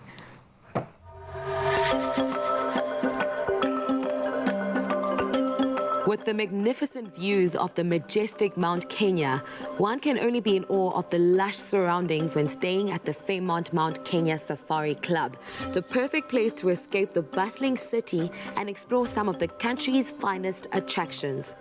Arriving at the Fairmont Mount Kenya Safari Club is amazing. It's an escape from reality because it feels like it's right in the middle of nature, overlooking Mount Kenya forest, and the actual Mount Kenya, which is one of the highest mountains in Africa, is a true experience. So when it comes to starting your day here in Mount Kenya, we do it the only way one should. A horseback ride into the forest, followed by a breakfast in the wild. Fairmont Mount Kenya Safari Club offers a variety of incredible activities, one being horse riding through Mount Kenya forest. Listen, Clip, I need you to be very gentle with me today, okay? Okay? I think I'm ready. Let's go. To be very honest, I was very nervous about the horse riding through Mount Kenya because I've never been on a horse before. This is the first time experience for me. Luckily for me, I had a very calm and collected horse, but just being there and exploring Mount Kenya forest on the horse was just an incredible experience that I think I will always, you know, remember and cherish.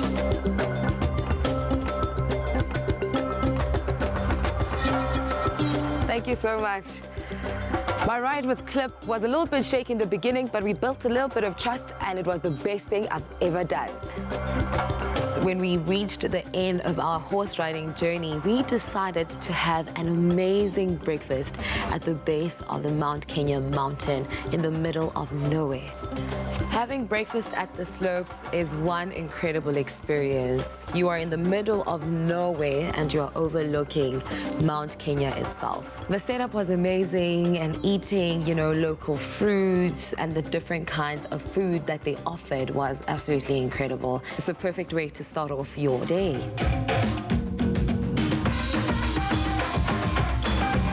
So for those who are looking for a little bit more fast-paced adventure, we decided to explore Mount Kenya on a mountain bike. That was absolutely awesome.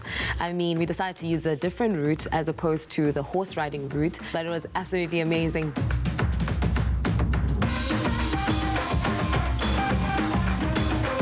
The hotel has this crystal clear blue water pool, and also you can see the maze which I think is an awesome feature to the hotel. Going into the maze was an incredible experience. It felt like I took a chapter out of Alice in Wonderland. And the nice thing is that you get to run through the maze with these incredible dogs. And my dog's name was Oscar, and he knows his way around from the back of his head. So if you were to go in by yourself, you pretty much find trouble, you know, getting to the exit. But my dog Oscar was a pretty good one because we got through it very quickly. One of Kenya's most passionate projects is the conservation and protection of their animals. With an animal orphanage right here on the grounds of the hotel, we get to spend a little bit of time with these incredible animals. The importance of this orphanage is the rehabilitation of these animals, wild animals to be specific, after being injured. So they take the time out, they cure them, they allow them to get back into their full form before they are released back into the wild. But most of them, like the ostrich that I saw when I was walking in, they are there for quite some time because they can be badly injured, and it's safer for them to be in the orphanage as opposed to being let out back into the wild. Please give us a little bit more insight as to what this animal orphanage is all about. The animal orphanage was started in 1967 to take care of the orphaned animals and injured animals, the abused animals, with the aim of putting them back into the wild. And some of these animals have very bad injuries, so they cannot be able to survive in the wild. So such animals, we give them a permanent home here, and they will act as ambassadors for our conservation education program. Why would you say that this establishment is important for the rehabilitation of these animals before they are released back into the wild? Some people believe that nature is supposed to take its course, and when an animal is orphaned, they're supposed to just be left in the wild, maybe be killed by another animal. But we believe that we can give these animals a second chance, and through this we are able to create awareness about endangered species to our school children and the local people in Kenya. Kenya takes so much pride in educating people, especially visitors, about the importance of protecting these animals and teaching them about the role that they play, you know, in our society today. As the dust starts to set here in wild Kenya, there's no better way to end off a day of exploring than sitting back, watching the sun go down, and preparing a feast under Africa's starry skies. Kenya truly feels like the heartbeat of Africa. With all its raw natural beauty, it's sure to leave a special place in your heart. As the locals would say, Lala, Salama, good evening. Friend, I have FOMO. Such an incredible so beautiful. It's so beautiful, and there's so much to do. And you know, the Fairmont Mount Kenya Safari Club, also the landscape, the perfectly manicured gardens, just everything is an experience and a half. And I think it's a place where you can go with both family or with your partner, or even alone like myself, you know? I will take you, Tabsy. Don't take it. Don't take it. But when we come back a little bit later, we will be going to make that milk tart, a chai latte, a milk tart, because remember, it is National Milk Tart Day. But head on over to our social media and connect with us all throughout the show, Expresso Morning Show, SABC3. We're going to take a quick break, and we'll see you on the other side. Hey, babe, check this. Fascinating. You know, I don't mean to brag or anything, but Don't ruin the moment. Prevent allergies or cold and flu with fast-acting powder nasal spray from the Nexa range. Brought to you by Pharma Dynamics.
Welcome back, all you beautiful people, to your Feel Good Breakfast Show right here on SABC3. As I said, you are in for a treat today. South Africans across the country is probably grabbing their mixing bowls, their whisk, cracking eggs, pouring milk, making pastry, and even licking that wooden spoons right now, and collectively making history as we celebrate another epic National Milk Tart Day, which I didn't even know existed until this morning. But here to show us how to make a milk tart with a delicious twist is our very own Nicole. Good morning. Good morning. Girl, like you are just elevating this milk tart to a whole another level. We're trying, yeah. You know, we got to bump it up every year, you know. Why not? And of course, we're dedicating this entire day to making a milk tart, but we're making a chai latte milk tart. Take me through it. What is the first steps? Your chai is essentially your like whole spices. We've got cardamom, we've got star anise here, and some cinnamon. So you pop that into your milk, which we've heated up, some beautiful clover milk here, and then just let it sit and simmer, which we've done. Then once it's warm, we've got some egg yolks in here, 4 of them, which we're just going to whisk up together. And just eggs? Yeah, egg yolks. Egg yolks, so there's your egg whites, which we've fluffed them up beautifully. We've got some corn flour. This is your thickening agent. And a little bit of flour. So we just do half and half because corn flour can be quite an overpowering flavor. So you make a slurry with a little bit of milk.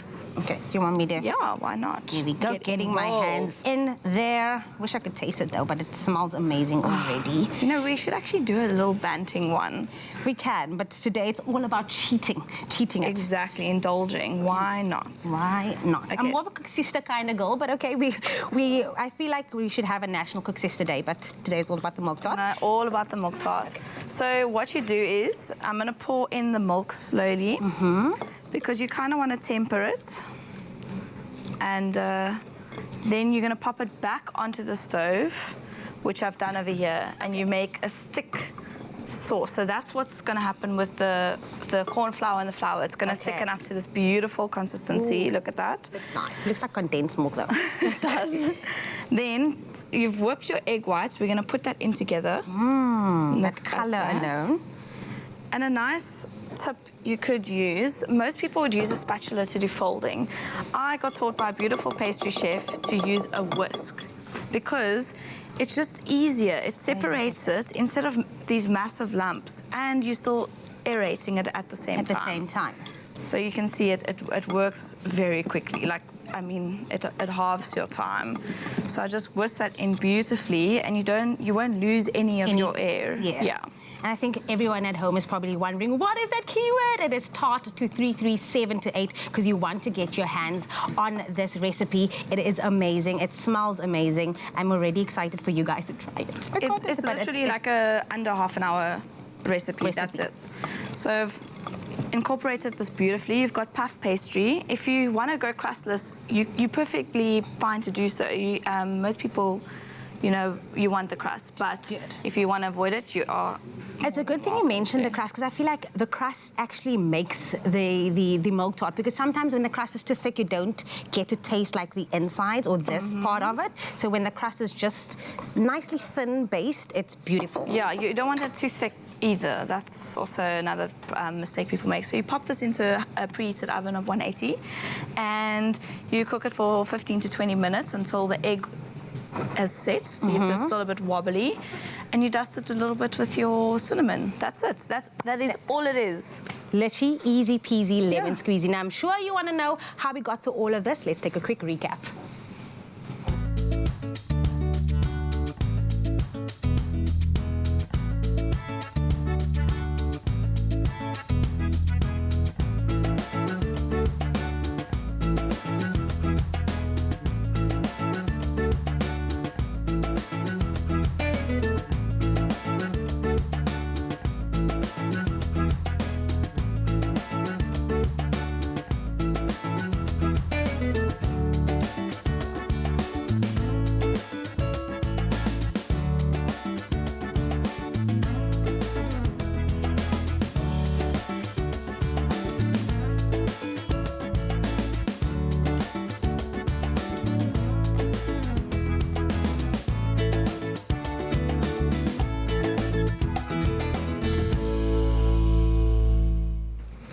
voila, and there you have it, National Milk Tart Day. It looks amazing. Hopefully you're going to try that. But if you do want to get your hands on this creamy and delicious chai spice milk tart recipe, then all you have to do is SMS that keyword, which is tart, to 33728. SMS costs R1.50 and no free SMS apply. But right now, happy National Milk Tart Day, everybody.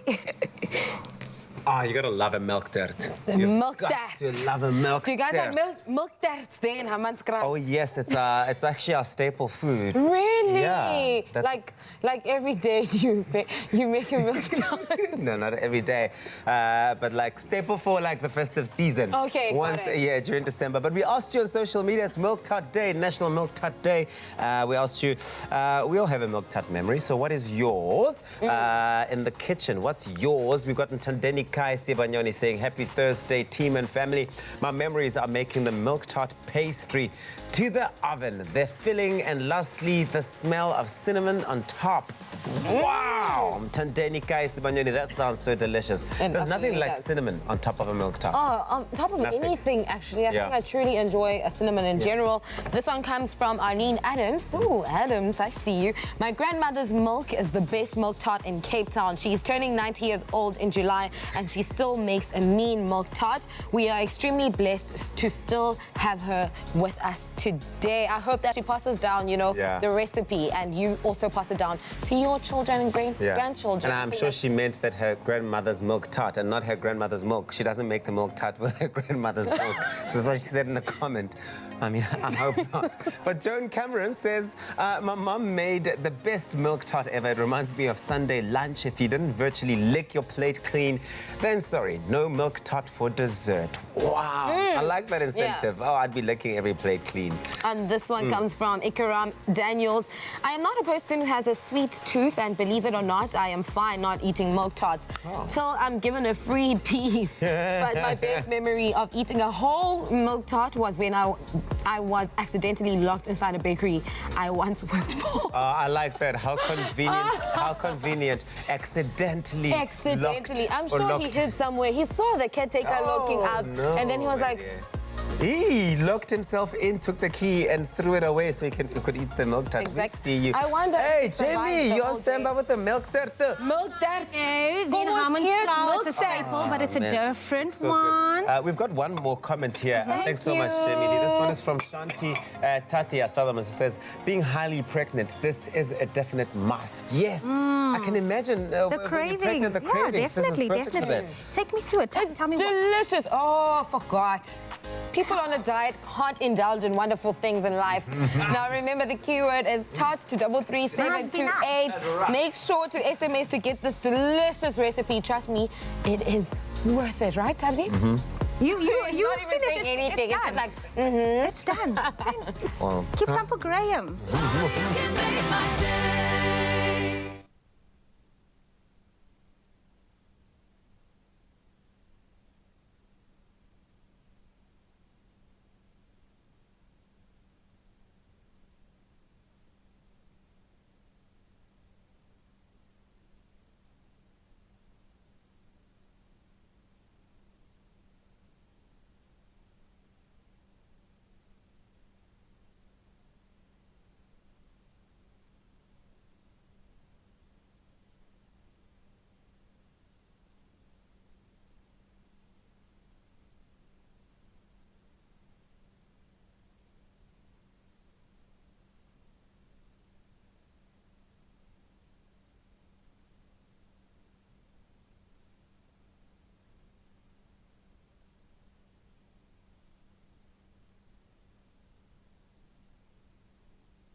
It's my feel-good breakfast show. Welcome back. You're live on Expresso and you're timing us perfect. You're about to get a brilliant live act. The voice of legends is here. They're going to be performing at the Sanssouci Girls High School tomorrow night. $60 will get you through the door, and then you can expect a night of absolute legends. Brenton was talking about his range a little bit earlier on the show. You're about to get a taste of it with another absolute standard, courtesy of Michael Jackson. Don't stop till you get enough.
What's going on with the guitar?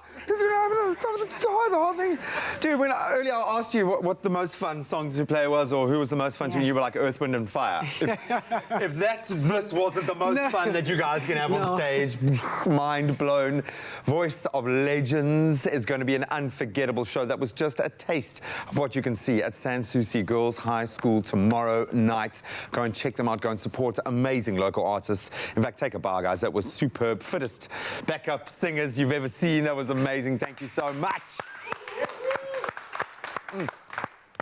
Thank you very much, Voice of Legends. Thank you, Graham. It's just before 8 o'clock, time for a final look at the news. The cell phones of State Security Minister Ayanda Dlodlo, her deputy Zizi Godwa, and the several officials at the minister's office have been cloned, the department confirmed yesterday. Spokesperson Mava Scott said the department became aware of the cloning this week and was awaiting further feedback from the investigation, adding it would then take it from there. Earlier this month, the Hawks confirmed they were investigating the theft of money from the State Security Agency's offices in Pretoria. National Assembly Speaker Thandi Modise yesterday said that she is satisfied that the DA's new motion for proceedings to be initiated to remove Busisiwe Mkhwebane as public protector complies with the rules of the National Assembly.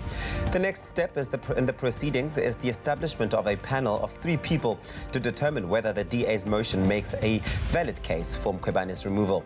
Parties have until the 6th of March to submit names to the Speaker. In international headlines, the U.S. military commanders say that the United States will support African governments in their efforts to secure and stabilize their countries. This as U.S. military commanders met their counterparts in Africa to discuss ways of protecting African countries from violence and instability at the 8th Africa Land Forces Summit in Ethiopia. U.S. Army Africa Commander General Roger Cloutier said that the continent needs professional armies to combat the armed groups. A 5-year-old law banning professionally assisted suicide was yesterday rejected as unconstitutional by Germany's top court. The court backed complaints by a group of terminally ill patients and doctors who challenged the law that made commercial promotion of assisted suicide a criminal offense. But there remains no legal entitlement to euthanasia, and doctors cannot be required against their will to help provide assisted suicide. In Europe, the Netherlands, Belgium, Luxembourg and Switzerland they do permit assisted suicide. And now news of the return of an old friend. Buffalo, the elephant seal, has been a regular visitor to South Africa's shores. Now he has once again put in an appearance for his annual molt. Marine conservationist photographer Jean Tresfon has posted pics of Buffalo and wrote that this regular visitor to our shores has this time decided to haul out at Buffalo's Bay. Quite aptly so. And he will most likely stay for about a month as he sheds his now very itchy old skin, and he will not eat during this time. This is quite normal as he is quite healthy. Tresfon has called on people not to venture too close to Buffalo's, and of course Tresfon says please give Buffalo the space he needs at this vulnerable time of his life.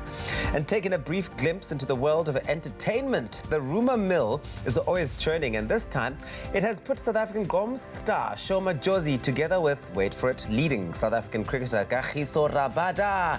He says they messaged each other on Instagram about a year and a half ago and that they have since been friends. With no official confirmation, there is only speculation, and we'll have more on those details in our full entertainment report a bit later on. I'm so sorry, Kuhle Adams, about this as it unfolds. That's where we leave it for this morning. Here is a final look at your weather. Sorry, Kuhle, we love you.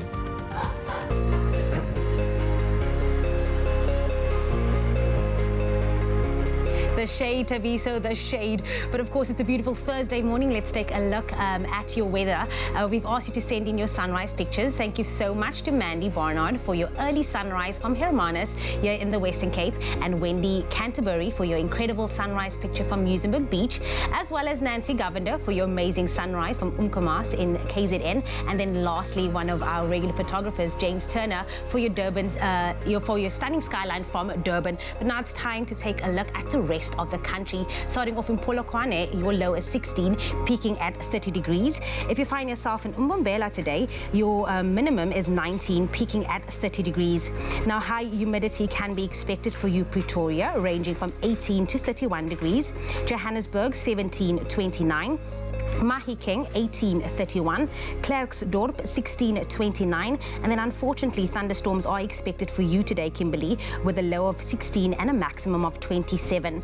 Bloemfontein 15-24, Richards Bay 22-28. Now a couple of showers can be expected for Pietermaritzburg with a range of 18 and 27.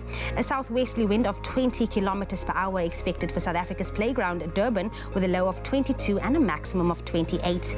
Heavy rainfall expected for Mthatha with a low of 16 and a maximum of 23. East London 17-22. Occasional rain expected today for Cradock with a low of 14 and a maximum of 22. If you're out in Port Elizabeth PE, your maximum is 23 and your minimum is 16. A couple of showers expected for George with a low of 13 and a maximum of 19. Now the coolest start of the morning can be found in Sutherland with an all low of 9 and a maximum of 24. A southeasterly wind of 39 kilometers per hour for the mother city Cape Town with an average low of 16 and a max of 21. Worcester 15-24, Springbok 15-28, and the highest temperature in the country can be found in Uppington with an all low of 20, peaking at 32. But whatever the weather, wherever you find yourself, happy National Milk Tart Day. So who doesn't want to watch the upcoming Nedbank Cup quarterfinals in VIP style? That's how you got to do it. Well, if football is your game and luxury is your kind of style, then make sure that you get on board. These VIP tickets could be yours. To get there, you need to follow these 3 very simple steps. So listen carefully. Write it down if you have to. If you're a Nedbank card holder or even a non-Nedbanker, you can open the free mobile money account by dialing *120*0 002#, and then follow the very easy prompts. It's very quick, very easy, and that account is amazing. You can do some amazing things like sending money from your cell phone to another person's cell phone. It's great. So once the account is open, use it to make a transaction, like buying airtime or just sending money to a friend. And then once you have done that, SMS the keyword Nedbank to 33728. And then lastly, once that's done, cross your lucky little fingers and hope to get a call from us with those, I'm going to call them VIP tickets. You mean like the presidential suite, baby. Absolutely, man. Now, there are 4 quarterfinal matches and 4 sets of VIP tickets to be given away, and winners will be picked on a first-come, first-served basis. The competition ends at 12 p.m. on Monday, 9th March, so be quick. And remember that SMSs cost R1.50 and that all the terms and conditions can be found on expressoshow.com. Get on it now. Go.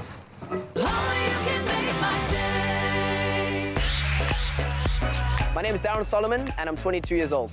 If you look good, you'll feel good, and if you feel good, you'll do good.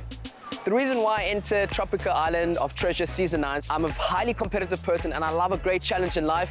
I mean, as you can see, I've got the physique. Leading up to the competition, I'm going to be playing some mind puzzle games because I know that they're always going to throw in a cheeky twist on the island.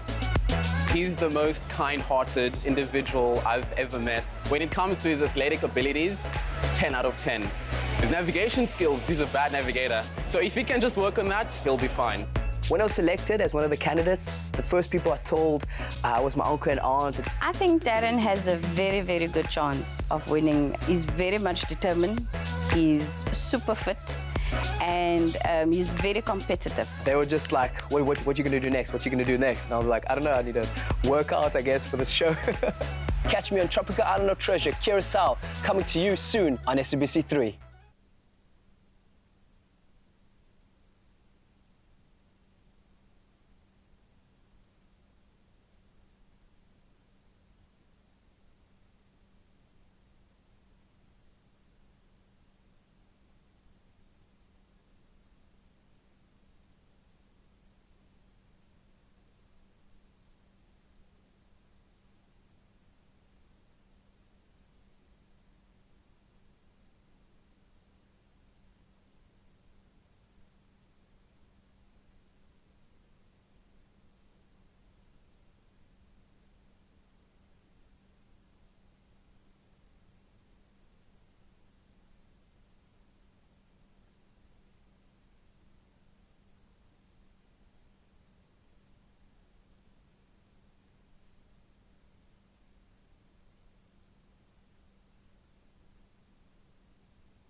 It's my feel-good breakfast show.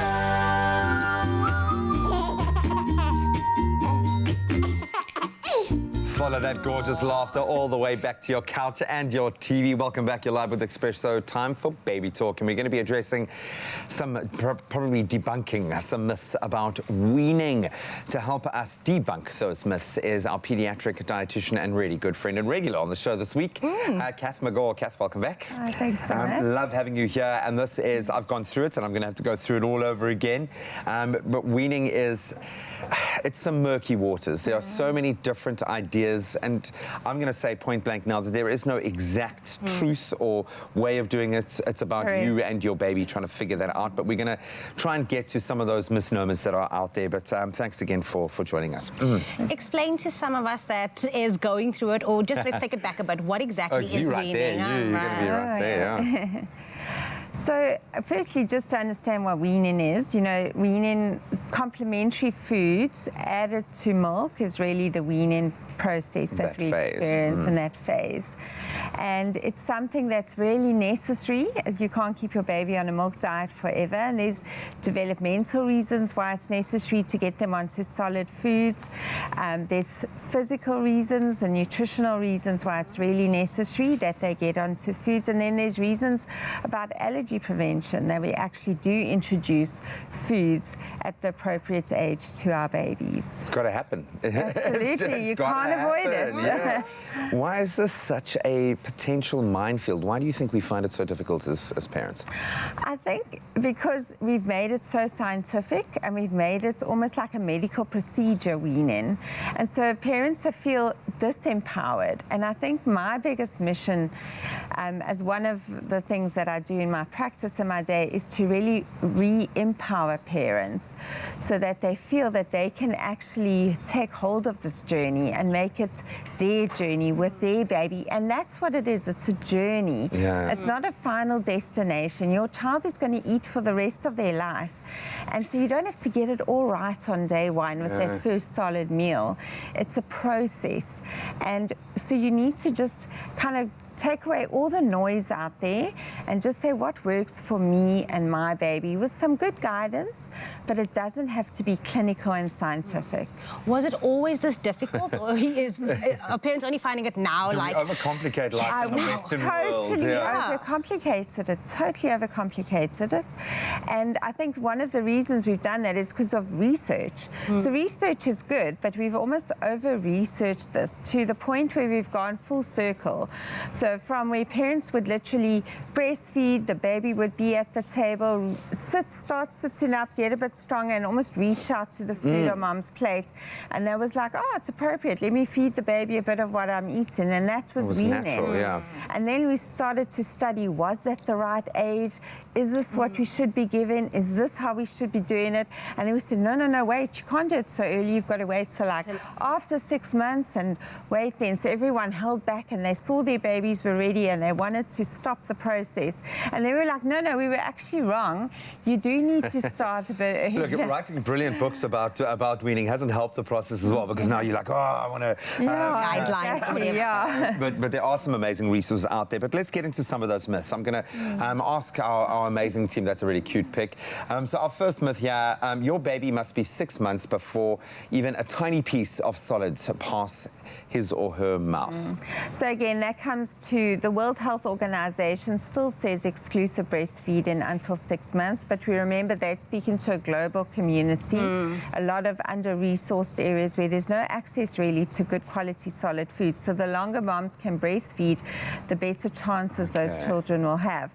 But in a Western culture where you've got access to food, starting weaning any time between 4 months to 6 months is absolutely appropriate. When you notice those cues. And when you notice those cues with your baby. Absolutely. Let's get into myth number 2. Your baby must have doubled his birth weight to eat solids. Okay, so some babies double their birth weight like at 2 months. Some babies take till 7 months to double their birth weight. So that is not a good indication of that's a good time to start solids. It's not as simple as that. You have to feed your baby in a high chair. Okay, and this is high chairs are probably one of my pet moments. But I think what's important is you feed your baby in a comfortable position. And that can be on your lap. That is actually initially one of the most comfortable positions. It takes a lot of control for a baby to sit up in a high chair. And a high chair can almost be a bit... It's a barrier. And feeding mustn't be like that. And often babies associate that. Yeah, exactly. So sitting them on your lap, reclining them in a little chair, is totally appropriate. Another one is you have to start your baby with baby cereal. Oh, no, you did. Okay. So, yeah, that was really, it was a message sent out by industry, so it wasn't really a nutritional message. And it really doesn't have to be. It's awesome to start on the local seasonal fruits and vegetables, the types of meals you would serve on your plate. Bringing in the whole grains and cereals down the line is important, but it's definitely not a necessary starter food. Got to start with a slice of lemon. Everyone knows that. Yeah, absolutely. You have to use a spoon and a bowl. Okay, so there are so many ways, and there's nothing nicer than your fingers to introduce it, your baby's hands to introduce the food. You know, the whole concept of a spoon and a bowl can be quite disempowering for the baby and quite scary. It requires a whole different level of dexterity. So you're now not only introducing new flavors and texture with the food, but the spoon itself in the mouth is a whole new sensory experience. And sometimes it's just too overwhelming to have both for the baby, whereas they know the touch of the skin in your hands. They understand that feeling. They understand that they put in stuff in their mouth with their hands. So using your hands and their hands as often the first foods can be an awesome Missing out on an awesome way to teach them, you know, kind of fine motor skills, putting a broccoli. Yeah, and I like it when they do that, like all that things. But another myth also is all solids must be mushed and unidentified. So that's a bit loaded, So I think it's really important your babies can engage with the food, that they see the food. So mushing food is not a bad thing necessarily, but also have the visual of the food and how it looks so that they experience that, because that makes eating much more fun and much more exciting. We eat with the eyes, even from a very young age, where we're going to continue to delve a little deeper into the conversation around weaning your baby off milk into solids, that kind of, I want to say critical phase, but it's not critical for your baby that you get it all right all the time. Every child and every parent is slightly different. We'll give you some more guidelines, and we'll get into something quite interesting that I'm keen to find out a bit more about, baby-led weaning and what the controversy around that is. We'll invite a mother in to join the conversation when we return. Well, now that you got the kids fed, how about getting them dressed in all the latest trends and getting them ready to show up as champs? Because being a champ means giving it all you've got, never giving up, bringing the gears, and above all, having fun. And that's right. That's why we're talking about the champs of the future. We're talking about the future superstars. I'm talking about the kids. Yes. And today's Fashion Thursday is dedicated to the perfect winter wardrobe for your little ones. Absolutely, man. Now, earlier, fashion director and stylist Taryn Oppel took us through all the basics for warmth and comfort in the kids department during playtime. But what would a kid's wardrobe be without any playful prints, huh? If there aren't any dinosaurs and dragons, what's the point? Is it really an outfit? Is it really an outfit? Is this really swag? Now, earlier, Taryn, you took us through the basics when it comes to like bombers, joggers, special linings to make it all cozy. But also the outside matters. It really does. I mean, it brings a fun factor, right? And also basics that's warm and comfortable. They don't have to be plain. I've got a great selection here that I'm going to show you. We spoke about the hoodies and the joggers for girls and boys, but they come in really sweet prints like butterflies and bunnies and polka dots and hearts. For the boys, it's all about the camo. I love the camo look. All about the camo. Oh, yeah, and all its variations. All its variations. Also dinosaurs. Lots of dinosaurs in store at the moment. And also it's all about skateboarding and gaming as well. We also spoke about layering earlier, and you know, pieces like what the twins were wearing earlier. Yes. The all-over print crew neck sweaters are great for layering under those cover-ups. What's also lovely is that there's these 2-packs available in store that has like slogan prints. So good value for money. They come in Those are so cool. They come in too, Fantastic. Just have fun. It's cool to be kind. I love those. The one thing that I really like about all of this is that there really is a style and a print to suit any child's personality. So you're able to tap into that and help them express it better. But what other textured fabrications can we expect? So, I think winter wouldn't be complete without corduroy. Oh, It's a barrier to the cold. But it's also durable. Oh, yes. But durable items don't need to be bland and boring. This really sweet pinafore for girls is also available. Printed Just because dresses. the child's going to wear it for 5 years doesn't mean that it has to be boring. Exactly. Not at all. Also, 2-pack, another 2-pack. I love this. We have corduroy pants. The polka dot as well. We spoke about polka dot, but for like the adult line. But also I see that the trend also is occurring with the children. Yeah. So it doesn't have to be boring at all. Cute dinosaur prints and butterflies, corduroy, different textures, a whole lot of mix. Now we know that during playtime, people are just everywhere, right? The kids. But before we get into the footwear, I see we have a cute little model who's going to be showing us her outfit. Slay Queen. This is Aria. Hello, Aria. So this is a good example of mixing those textures and prints together. So her sweater has a little sequin fox on it. I love it. I love it. It's so trendy. And it's you know, it's proven to be quite trendy for girls. Prints don't only mean pictures. You know, they could be graphic sequins. So yeah, she's wearing her striped sweater, sort of not quite matched, but in coloring, but not in print, with a hot terry fleece leggings, which is also available in a variety of prints and colors. And of course, a little denim parka with her faux fur on the inside, and her sort of brushed, textured silver Chelsea boots. Aria literally looks like a superstar. She This looks does. like a look ready to be snapped by the paparazzi out in Paris somewhere, just casually walking in LA. You know, maybe one day, but that's the thing, you set them up for the future.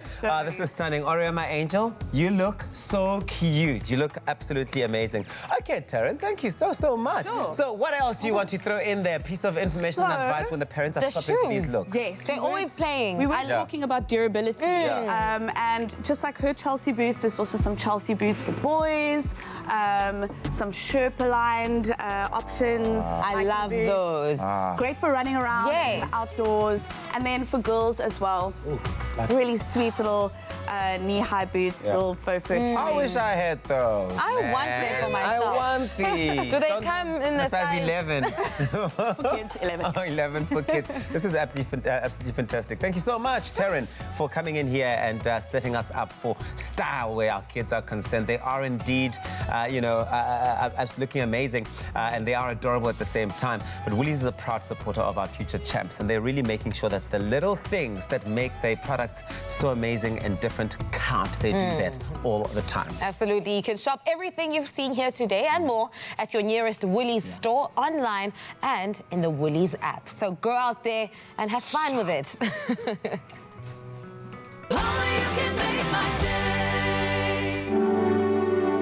I've never met someone with a heart like this. He embodies what it means to be selfless. Even when I was in a state of panic, she showed me true bravery. Often the bravest people don't see themselves as others do. Join us in celebrating these brave heroes. Nominate the pharmacists and healthcare professionals in your community making a real difference and stand a chance to win 5,000 Rand.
Welcome back, you beautiful people, to your Feel Good Breakfast show. It is Expresso live on SABC3. It's a beautiful Thursday morning. You have chosen to wake up on the right side of bed. Thanks so much for choosing us.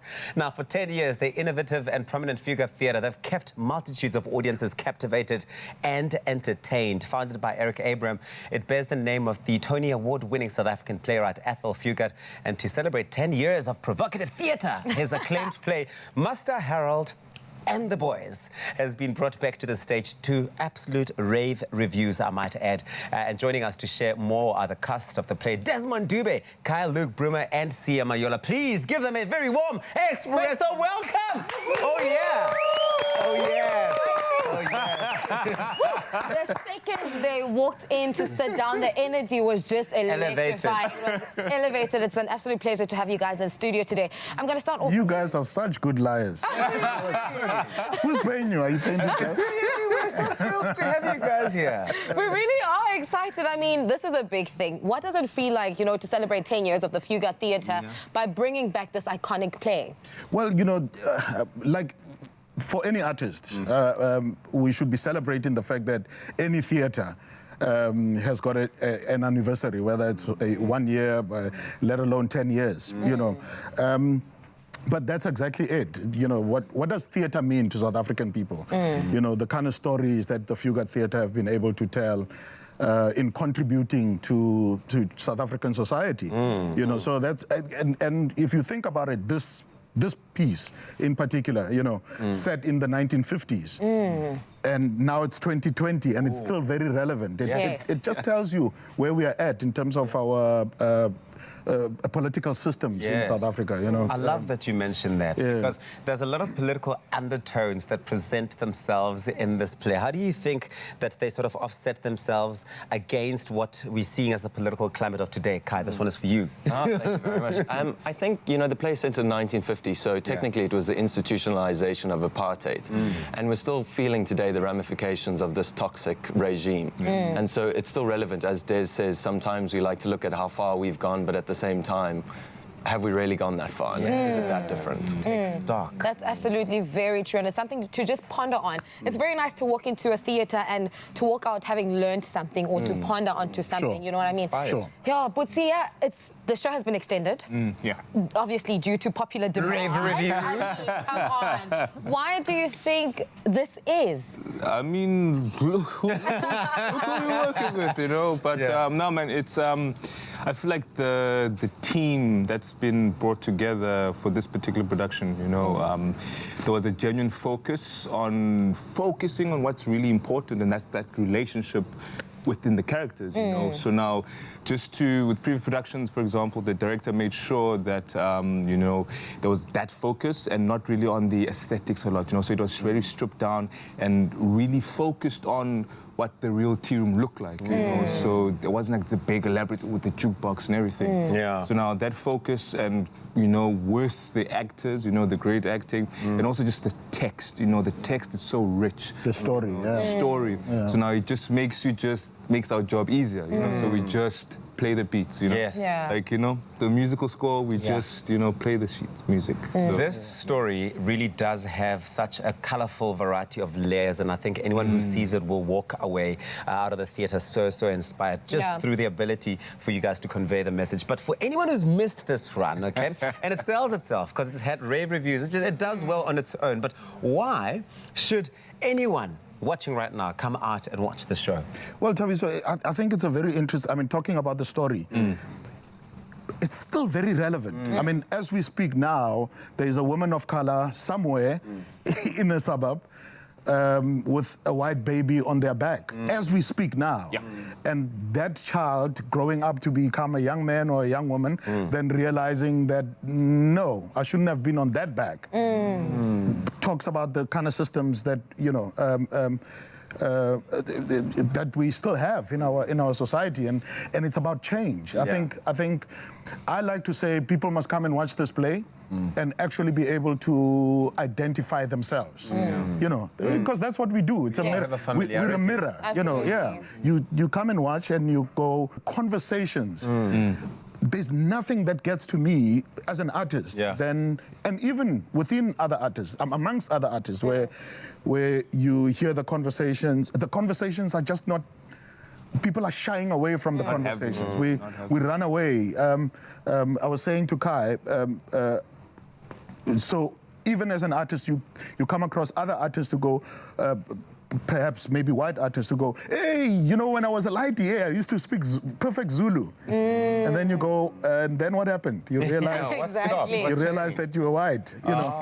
So these are the conversations, we gotta have these conversations. Otherwise, we're just preparing ourselves for doomsday. Well, the key word is provocative, and that's what's coming across here. This is fantastic. The show has been extended. The run has been extended to the 21st of March. It is Harold and the Boys. You've got to check it out. A stellar cast, as you can see. It speaks for itself. But of course, do get your tickets at thefugard.com. They are available now. Go check this show out. I'm definitely Thank you, getting guys. a ticket, actually. Now, we've said it before, and we're going to say it again. Samsung has pretty much won 2020. The rest of you can sit down. Everyone else is just competing for second place after their mega release of their new flagship mobile devices, which look amazing. They're now showing just how truly cool they are with the launch of their new, sleek and super smart air conditioner range.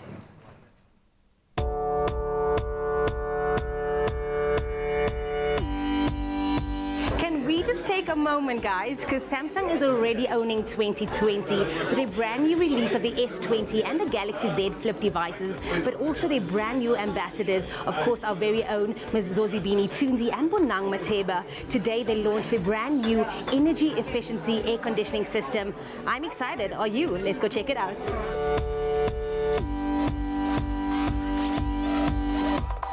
Rob, let me just start off by saying congratulations to you and the Samsung family. I mean, it's a new era, a new decade. What does it mean for innovation in the brand itself? So the new product that we launched today is, we call it QMD, which is quality-based modular design, and it's Wind-Free 2.0. A couple of years back, we launched Wind-Free to bring you air conditioning without that cold draft. Now we're bringing you 2.0, which is giving you much more air conditioning, much more cool, just without the cold draft, more connectivity, less energy consumption, and more cooling. What is next, and what is the vision for 2020? So for 2020, our vision is to not only produce the premium products with all the bells and whistles, but also to provide air conditioning on a grander scale to more of the South African market. It's normally seen as a luxury good in a South African home, but with the climate the way that it is and the uncomfortable feeling of trying to go to sleep with, you know, really hot weather, we want more people to experience the benefits of Samsung air conditioning. Got me so excited. I want to know, why must I get my hands on the product today? So if you don't go today, you're going to miss out, because the new products are amazing. The air conditioning that you get to bring you that comfort and all-round comfort, whether it's a summer and it's blazing hot and you just want to cool down, or it's winter and you actually need to heat up the room, the best way to do that is with a Samsung air conditioner. We know climate change plays a huge role in society, but why was it so important for you guys to create a product that is energy efficient? Energy costs are not coming down anytime soon. At this point in time, you really want something that's going to maximize your spend. So you want to use less electricity and get more cooling power out of that air conditioner. And that is what Samsung is providing for you. I think one thing that stood out for me today is that it eliminates allergens and dust. I think sinus is real, but of course, let's find out what other people thought of this product. Vicky, Samsung is known for innovating, but of course today, a brand new release of an air conditioning system. What are you guys looking forward to the most about this product? I think it's just a case of looking to see what Samsung has brought out, the new units, the new air conditioning range. So we're very excited to see what the new models look like.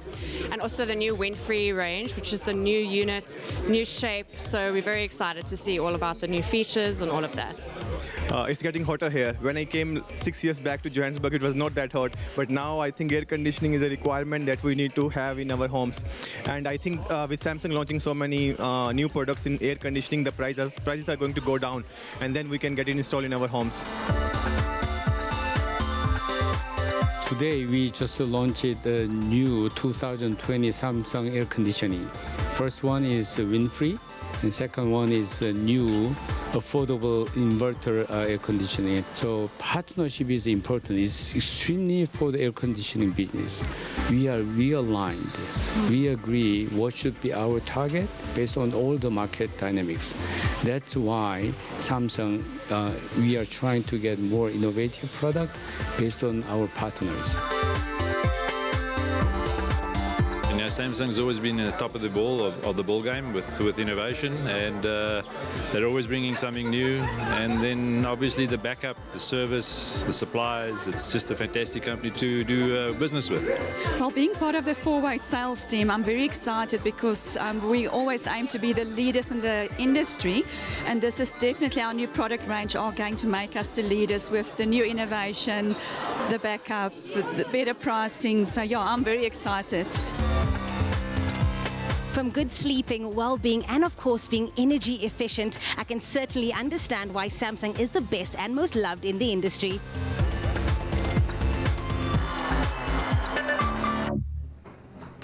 Nice. Oh, I loved it. The aircons are literally being pushed to a whole nother level. It's the fact that it's smart. And when you combine that, I mean, people have taken it to a full smart home now, and you can, with like a full Samsung range, kit out an entire new smart home. It's amazing how, like, quantum leap forward in every sphere, from TVs, 8K, are you kidding me?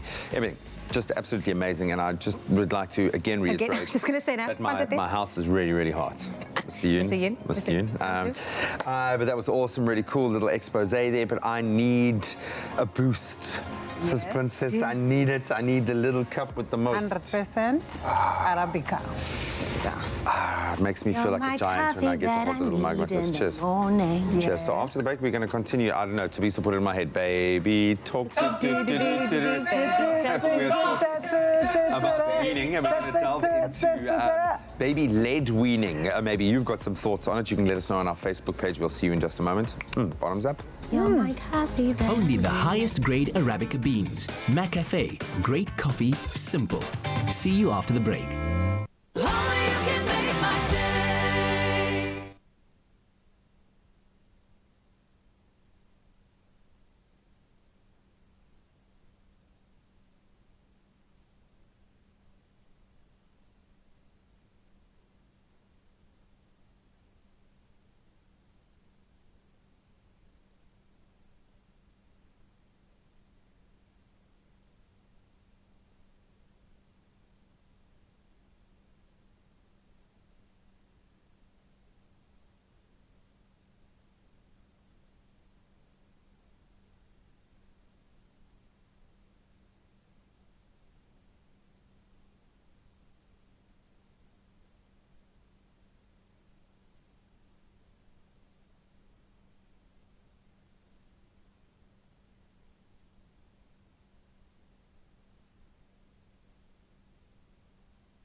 It's my feel-good breakfast show.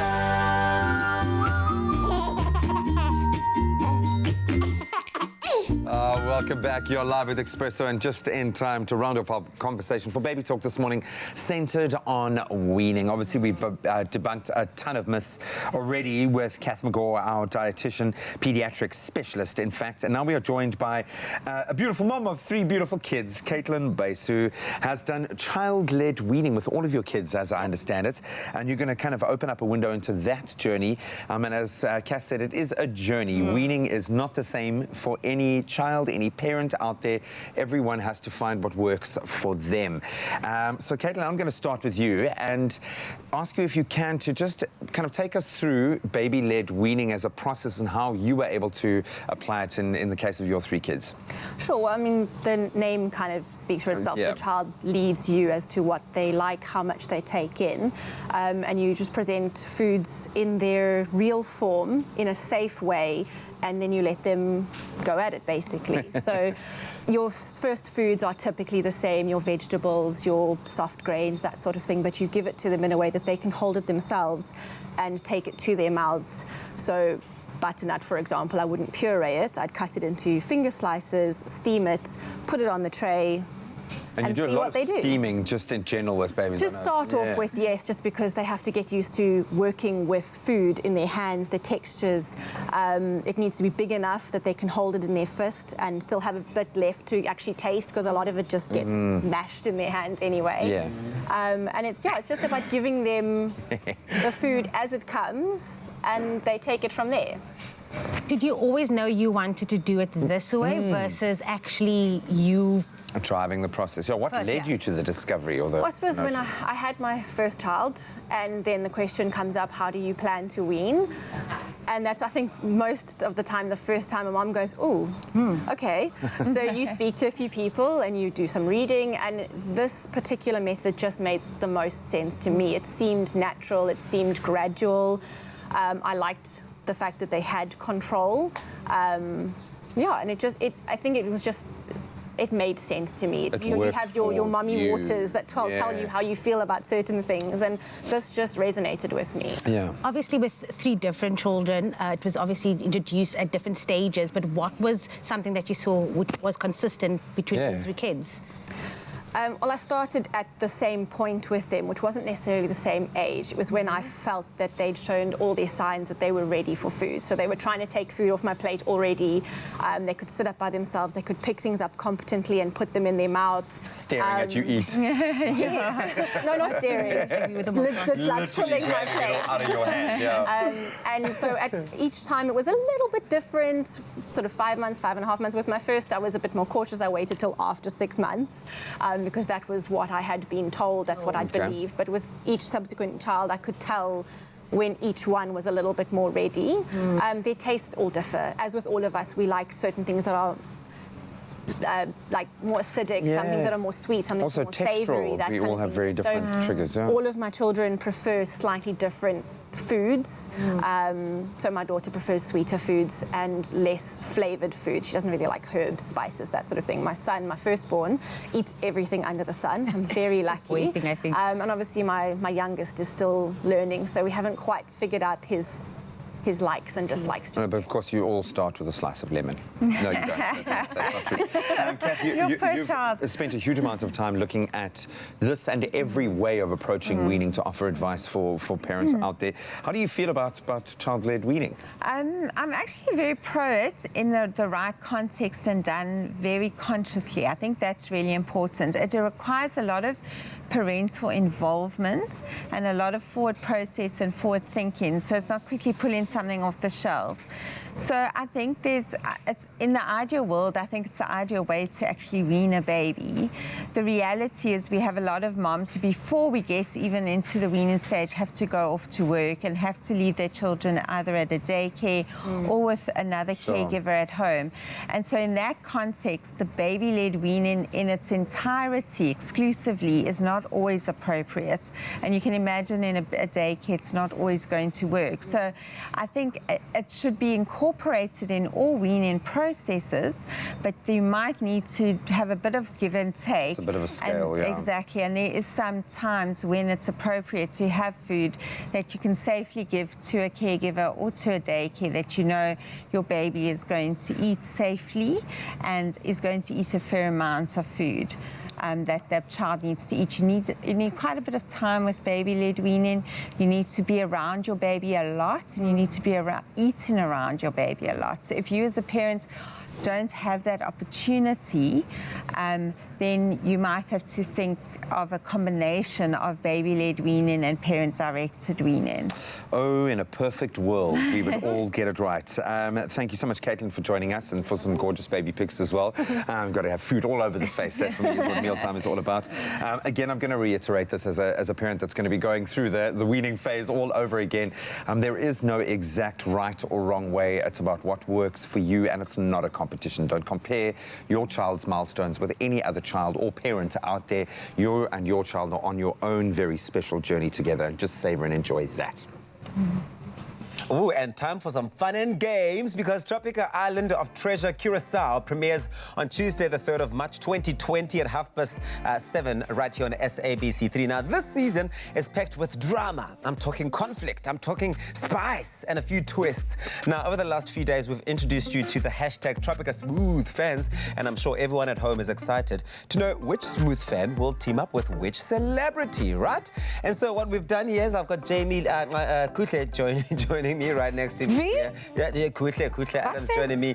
We cannot disclose the information about who's being paired with who yet, but I've seen a fun pairing game doing the rounds on the @MyTropica page on social media, and I think it's time that we play it here in studio. Kuhle, if you will do the honor, please, of playing this game with us. Now, behind us, so next to Kuhle, is a wheel with Sia Sangamfenyana's face in the middle, right? You were introduced to her, was it yesterday or the day before? The wheel is divided into 8 compartments, each one of them containing a celebrity's face. Now, all you have to do is spin the wheel, Kuhle, right? Spin the wheel, and of course, the celebrity's face arrow stops on. Whoever it stops on will be your prediction. Are you ready to play? I am very ready to play. Okay, fantastic. So we've got Sia Sanga over there, and we've got our celebrities, our smooth celebrities over there. Let's see what your prediction is based on the spinning of the wheel. Where do you think it's going to stop? I think it's going to be Vazi. It's Duma and Dando. Duma. That is... Okay. I could see it happening. Could you see them pair up? I could see them pair up, yeah. Not quite what I would have guessed, but I'll have my chance to spin the wheel. But I can see it happening, but not what I would have guessed. Why don't you let us know? I would have thought Vasi. I would have guessed Vasi. Let us know on Facebook what you think. And, you know, I'm not going to tell you whether you're correct or not, obviously, because I know, Bana. But you'll have to tune into Tropica Island of Treasure Curacao on Tuesday, the 3rd of March 2020 at 7:30 to find out who Sia Sanga's partner for this season of hashtag Tropica will be. Now, you at home can also play this game by heading over to Expresso's Twitter page at Expresso Show. Look for Sia Sanga's GIF and then tap on it to get your prediction going, and then take a screenshot and then share it with us using hashtag Tropica. Smooth playing. Enjoy.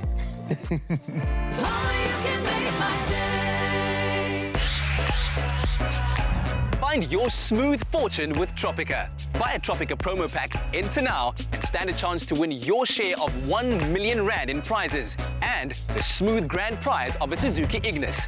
The more Tropica you buy, the more chances you have to win. Also catch the new season of Tropica Island of Treasure Curacao every Tuesday, 7:30 p.m. on SABC3 from the 3rd of March. Tropica, nothing smoother.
Welcome back to your Feel Good Breakfast Show, Expresso. Nearing the end of the show, just about 10 minutes to go, but we're not leaving until we have spoken about entertainment. One particular story caught my attention, the story about Kagiso Rabada. I teased that earlier on, Kagiso Rabada and Shoma Josie. And yes, Kuhle, I'm so sorry, I can see you're unimpressed about that. But what is the story? What is the rumor?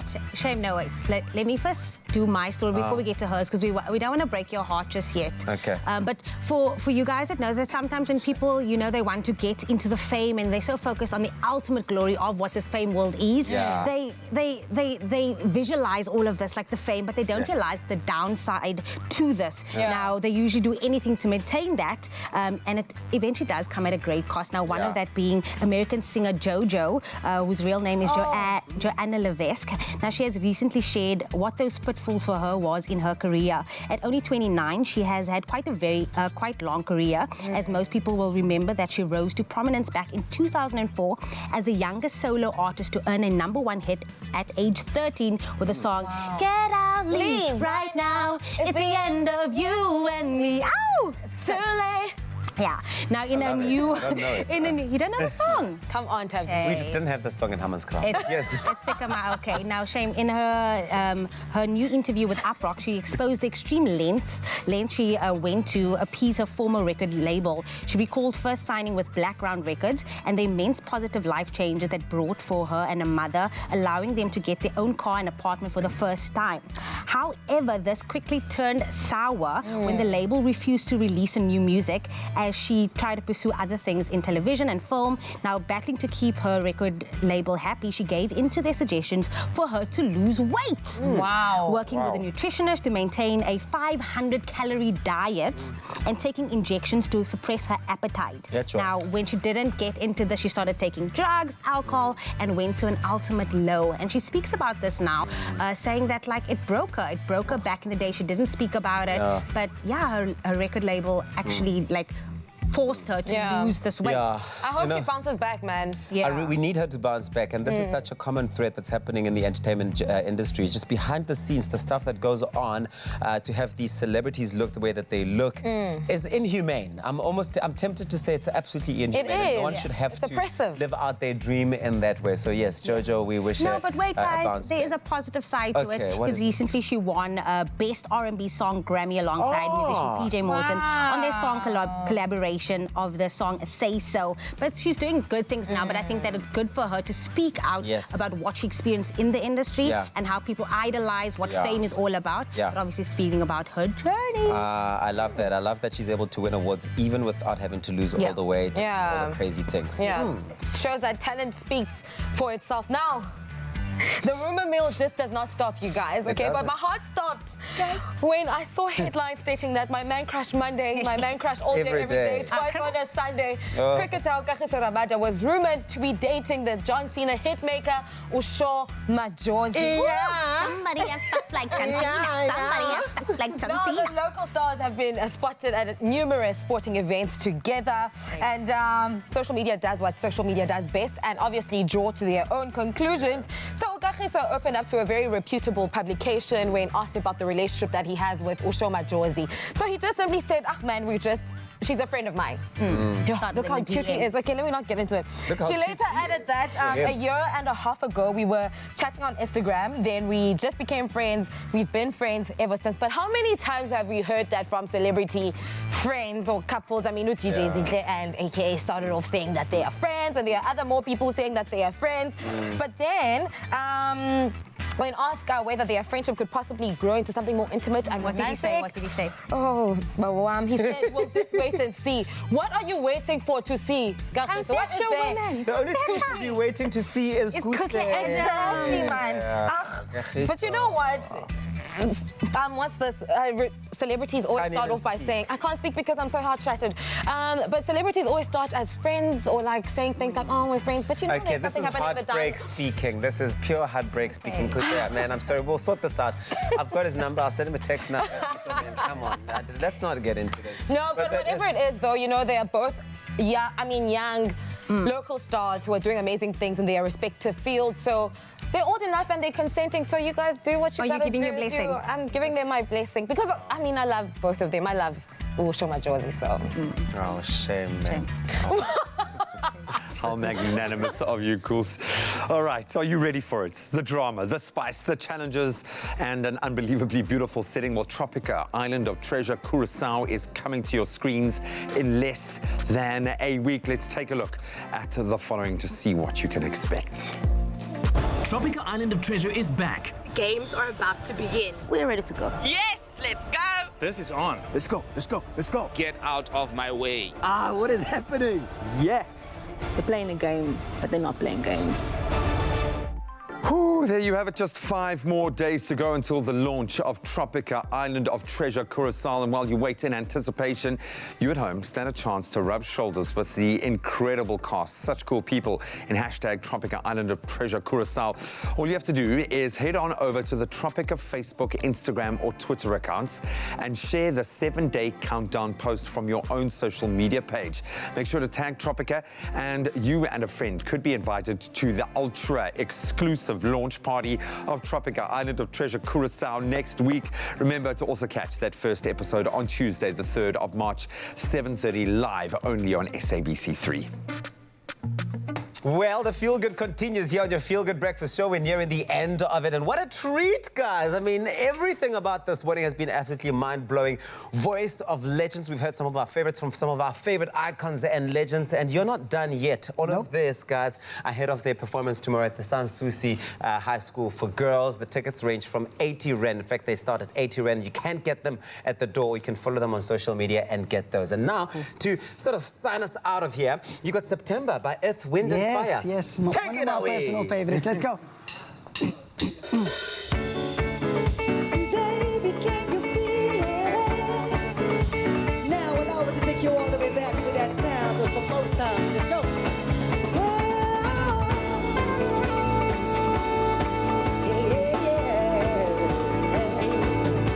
Do you remember the 21st night in September?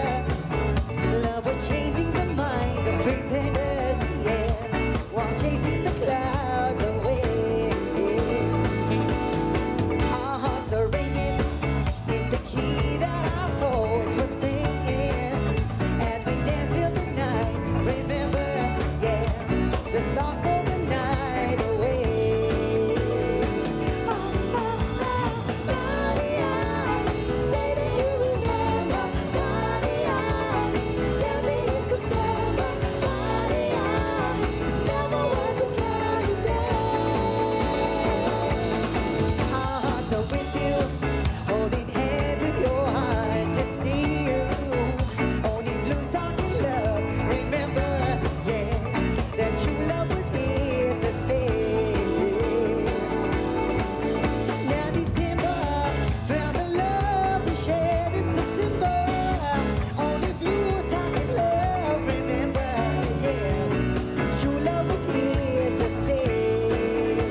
That's exactly how you feel the show, man. Yeah, choreography and everything. Yes. We're headed on lockdown. It's Voice of Legends. The show is tomorrow, the 28th of Feb, at the Sanssouci High School for Girls. Yes. It's amazing. Tickets from $80. Get the tickets. Go support these guys. They sound amazing, and you must go check them out. We love you. We'll see you live tomorrow. Tomorrow. The weekend. Love ya. Mwah. Play Mwah. later. Mwah. Adios. Expresso Show, made with love by Clover. Another feel-good production.